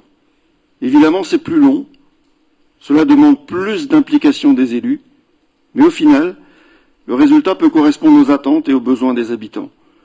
Au vu de ces éléments, nous nous abstiendrons sur ce dossier. Rien. Moi, je dirais rien. Vas-y, Anne-Sophie, si tu as envie. Vous avez cité les nombreuses sessions qui ont été faites sur la commune. Pour rappel, vous n'étiez peut-être pas là ou pas intéressé à l'époque, il y a tout un programme de renouvellement urbain et de densification urbaine qui ont été menés. Donc ces sessions ont été faites après des achats aussi. Donc c'est normal à un moment qu'on vende puisqu'on n'avait pas destination à les garder. L'objectif était d'aller dans un programme de densification de renouvellement urbain qui a été préconisé par l'ADEPA, donc l'agence de l'urbanisme brestoise, et nous sommes totalement dans cette direction-là. Ici aussi, on va passer à 4 logements. Donc si on avait monté, je pense qu'on nous aurait râlé dessus, puisque quand on monte quelque part, on aura le dessus. Là, on ne monte pas, on a juste un complément au-dessus de la terrasse pour justement rester raisonnable. Ça ne vous va pas non plus. Détruire, ça aurait été un coût énorme. Donc aujourd'hui, on a des difficultés à loger les gens. On est dans une crise du logement sans précédent. Et aujourd'hui encore, on était en train de dire qu'on allait devoir augmenter la densification à 40 logements à l'hectare. Je ne sais pas si vous vous rendez compte de ce que c'est. Mais donc si là vous nous dites que c'est pas suffisant, c'est pas cohérent avec ce que vous nous disiez hier sur les autres bâtiments. Bon, on ne va pas faire le débat. Ici, on aura l'occasion de revenir régulièrement sur ce sujet-là. Je noterai que la métropole prend en référence la commune de Guilherme dans ses choix d'objectifs de faire du logement avec la densification, du renouvellement urbain. Chaque fois, on va en réunion, si on aborde ce sujet-là, certains se font tirer l'oreille parce qu'ils vont passer vite et la référence, c'est toujours la ville de Guilherme. Donc, on n'a pas à rougir de ce qu'on a fait et si on doit préempter demain, on le fera encore pour assurer le développement de la commune. Je tiens à préciser, je vais revenir sur ce que j'ai dit tout à l'heure, il y a des endroits où on va tomber. Je le dis, parce que c'est prévu dans le budget, l'ancienne maison du kiné, Cariou, je ne vais pas dire le nom, parce qu'elle nous appartient, va être rasée pour refaire un petit square, rue Charles Le Hir, entre les bâtiments de l'Aiguillon et Construction et le Carrefour Market, cette rue, le parking place de l'Estéven, on va le repenser pour ouvrir justement cet espace. Et voilà, mais c'est une maison qu'on a été obligé d'acheter, enfin qu'on a acheté, et qui va avoir une place à la place, voilà, c'est pas les mots qu'ils auraient dit, mais enfin bon, voilà. Mais tout ça, ce sont des choix d'orientation, et on espère que Brest Métropole travaille sur le sujet aujourd'hui pour nous proposer quelque chose, du parking, des espaces fleuris, peut-être boisés. Voilà, on leur a demandé de nous faire une petite étude là-dessus, et qu'on viendront nous présenter quand ils auront fini leur étude. Mais la maison, on va la raser.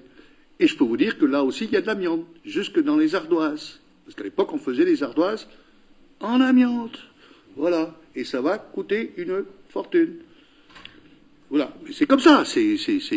On va pas jeter ça n'importe où, n'importe comment, on est d'accord. Parce que aussi, on veut respecter la nature. Voilà. Donc, on va passer au vote. Y a-t-il des gens qui prennent pas part au vote? Y a-t-il des avis contraires, des abstentions? D'accord. Merci. On continue. Le point suivant. Renouvellement de la convention d'adhésion à l'association Énergence. Anne-Sophie.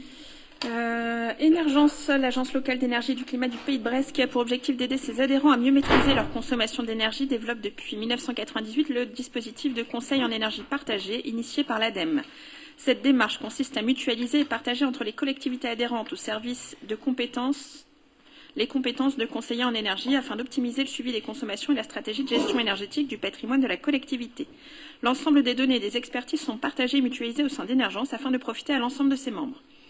Les actions menées par Énergence en tant qu'agence locale de l'énergie et du climat poursuivent un objectif d'intérêt général qui s'inscrit pleinement dans le processus de transition énergétique. Par délibération numéro 2020-92 du 15 octobre 2020, le conseil municipal a décidé d'adhérer à l'association Énergence pour une durée de 3 ans à compter du 1er janvier 2021. Cette convention étant arrivée à échéance et compte tenu de l'importance de continuer à bénéficier du dispositif de conseil en énergie partagée, il est proposé de renouveler l'adhésion de la commune de Le Guillers à l'association Énergence. Cette adhésion permettra de bénéficier d'un accompagnement comprenant 3 niveaux d'action. Alors, je ne vais pas tout vous détailler. Les missions socles, les actions annuelles et les actions complémentaires. Pour 2024, la cotisation annuelle d'adhésion au CEP s'élève à 1,50 € par an par habitant net de taxes. Une révision interviendra chaque 1er janvier suivant l'évolution de l'indice Syntec. Brest Métropole apportant une aide financière à hauteur de 50% de la cotisation aux communes de son territoire. La cotisation passe à 75 centimes par an par habitant net de taxes. La cotisation annuelle de la commune de Guillers s'élèverait donc à 6 089,25 € en 2024 pour 8 119 habitants. Cette convention est conclue pour une durée de 3 ans à compter du 1er janvier 2024.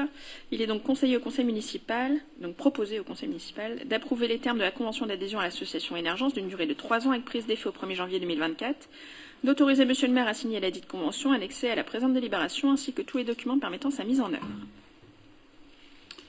Merci. La commission a vu le dossier. Y a-t-il des questions? Juste un petit mot, monsieur le maire, s'il vous plaît. Monsieur le maire, vous n'avez pas toujours été tendre avec Énergence. On se souvient de vos propos mettant en cause leur utilité. Oui. Voilà. Il semble que vous ayez changé d'avis pas avec la proposition de reconduire cette convention. C'est pas sûr. Nous rejoignons donc avec bienveillance Madame Morvan sur le fait qu'il n'y a aucun doute possible au sujet de la reconduction de cette convention avec Énergence, qui sert bien les intérêts de la commune. D'accord. Autre intervention? Non. Allez, on passe au vote. Y a-t-il des gens qui ne prennent pas part au vote? Des avis contraires, des abstentions, unanimité, merci. Point suivant, Mathieu, convention d'objectifs et de moyens pour l'ASG.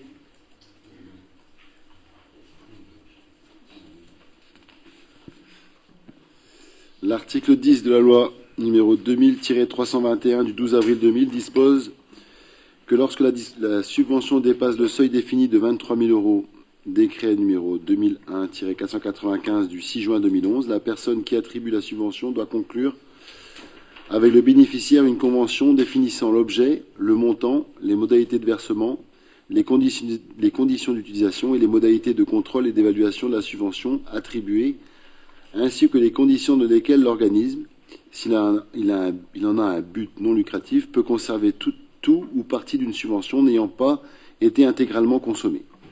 Le montant plafond de 23 000 € est calculé en additionnant les subventions en numéraire et en nature, les valorisations.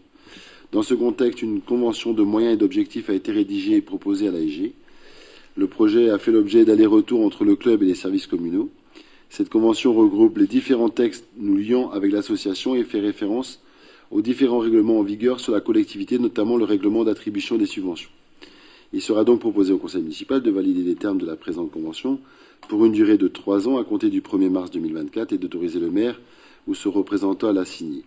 Les conventions étaient en annexe. Merci. La commission a vu le dossier. Avis favorable de la commission. Y a-t-il des questions, des observations? Il n'y en a pas. Donc je vais soumettre au vote en sachant très bien que M. Kerjean ne prend pas part au vote. Il y a donc, à part M. Kerjean qui ne prend pas part au vote, les gens qui ne prennent pas part au vote, non. Il y a des avis contraires, des abstentions, unanimité, merci. Point suivant, Isabelle, modification du règlement de fonctionnement de la maison de l'enfance.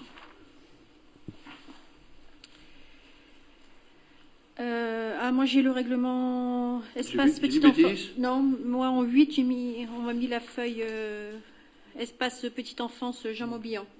C'est pas grave. Je fais. Attends. Il y a la convention partenariale d'utilisation de la maison de l'enfance. Je fais la maison de l'enfance, c'est pas grave. Allez. Voilà. Vu la délibération CM du 2014-67 du 25 juin 2014, la maison de l'enfance a ouvert ses portes en janvier 2014 et abrite les partenaires suivants: le multi-accueil Les Petits Poussins, l'accueil de loisirs sans hébergement associatif Les Flamboyants, l'association L'Âge Tendre, l'association Les Choupinous, le relais parents en assistante maternelle et la coordination enfance et périscolaire. Le règlement établi lors de l'ouverture du bâtiment nécessite aujourd'hui les modifications suivantes: les horaires de l'animatrice du RPE, de la coordinatrice enfance et périscolaire, l'utilisation de la salle mutualisée par le multi-accueil Les Petits Poussins lorsque la salle est occupée par les activités du relais petite enfance, et la procédure de sécurité incendie. Donc il est proposé au conseil municipal de valider les règlements de fonctionnement de la maison de l'enfance. Merci. La commission a vu le dossier. Avis favorable de la commission. Pas de questions. Il n'y en a pas.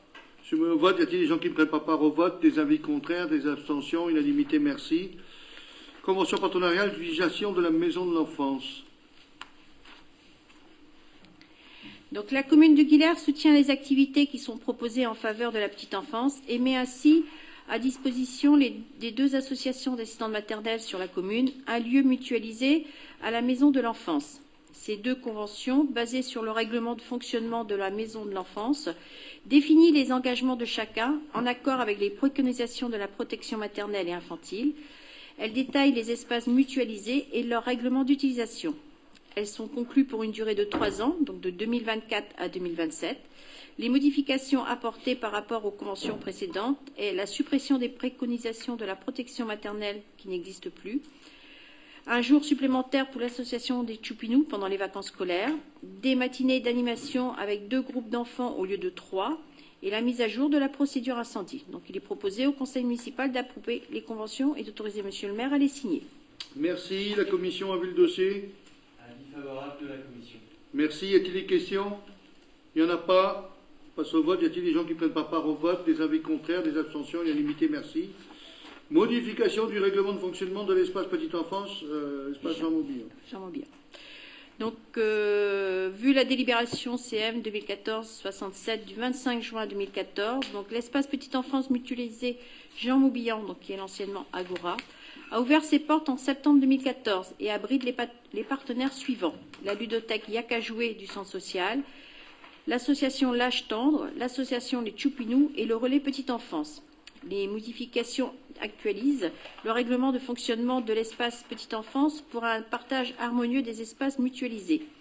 Donc l'accueil d'un intervenant supplémentaire, le relais petite enfance, modification de l'aménagement de l'espace, mise à jour de l'annexe 2 qui est le matériel de la ludothèque Yakajoué du centre social, mise à jour de l'annexe 3 le matériel municipal et mise à jour d'une procédure incendie. Donc il est proposé au conseil municipal de valider les règlements de fonctionnement de l'espace petite enfance Jean Maubihan. Merci. La commission a vu le dossier. Oui, avis favorable. Merci. Il y a des questions? Il n'y en a pas. Je soumets au vote. Y a-t-il des gens qui ne prennent pas part au vote? Des avis contraires, des abstentions? Unanimité, merci. Convention partenariale d'utilisation de l'espace petite enfance Jean Maubihan. Donc la commune de Guilers soutient les activités proposées en faveur de la petite enfance et met ainsi à disposition des deux associations d'assistantes maternelles sur la commune un lieu mutualisé à l'espace enfance Jean Maubihan depuis 2014. Ces deux conventions, basées sur le règlement de fonctionnement de l'espace petite enfance Jean Maubihan, définissent les engagements de chacun. Elles détaillent les espaces mutualisés et leurs règles d'utilisation. Elles sont conclues pour une durée de 3 ans, donc 2024 à 2027. Les modifications apportées par rapport aux conventions précédentes, donc la suppression des préconisations de la protection maternelle, qui n'existe plus, un jour en moins pour l'association L'Âge Tendre pendant les vacances scolaires, des matinées d'animation avec 2 groupes d'enfants au lieu de 3 et une écriture d'une procédure d'incendie. Donc il est proposé au conseil municipal d'approuver les conventions et d'autoriser monsieur le maire à la signer. Merci. La commission a vu le dossier. Oui, avis favorable. Y a-t-il des questions? Il n'y en a pas. Je soumets au vote. Y a-t-il des gens qui ne prennent pas part au vote? Des avis contraires, des abstentions? Unanimité, merci. Et dernier point, convention d'objectif de la financement tripartite multi-accueil Les Petits Poussins. Isabelle.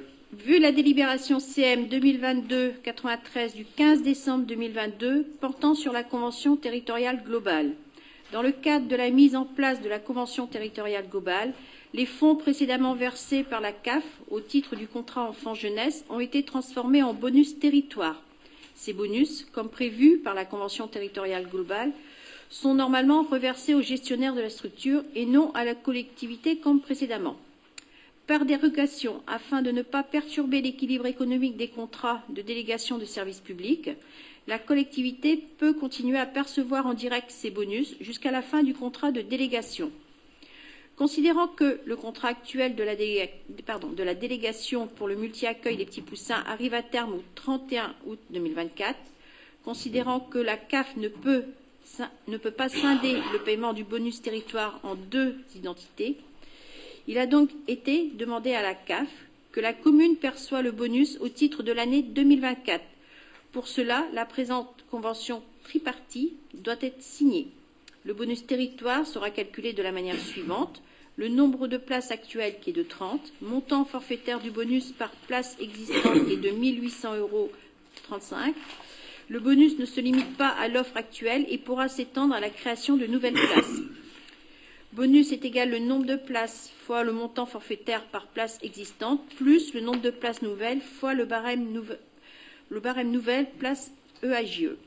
Les autres dispositions de la Convention concernent les relations entre le gestionnaire et la CAF. Donc il est demandé au Conseil municipal de valider les termes de la Convention et d'autoriser Monsieur le maire à les signer. Merci. La Commission a vu le dossier. Oui, avis favorable. Y a-t-il des questions? S'il n'y en a pas, je soumets au vote. Y a-t-il des gens qui ne prennent pas part au vote? Y a-t-il des avis contraires, des abstentions? Unanimité, merci. L'ordre du jour est épuisé. Y a-t-il des questions diverses? Oui. Lors du conseil municipal en septembre 2020, vous nous aviez parlé du projet de la maison Adam. Vous nous aviez indiqué que les mutuelles de Bretagne avaient fait l'acquisition de ces bâtiments et de la parcelle, que des rencontres avaient eu lieu afin de mieux servir les besoins de la commune. Le projet prévoyait un lieu d'accueil pour les femmes battues. Il devait être validé par le préfet. Donc, visiblement, aujourd'hui, ce projet n'a plus l'air d'être d'actualité. Est-ce que vous pouvez nous en dire un peu plus? Pourquoi ça... Le projet, les mutuelles de Bretagne ont voulu se séparer de ce bien. Bon, voilà. Donc, en étant... Comme ils étaient propriétaires, les projets n'aboutissaient pas. Même nous, en étant partenaires, en essayant de pousser les choses, ils n'ont pas trouvé de projet qui était dans leur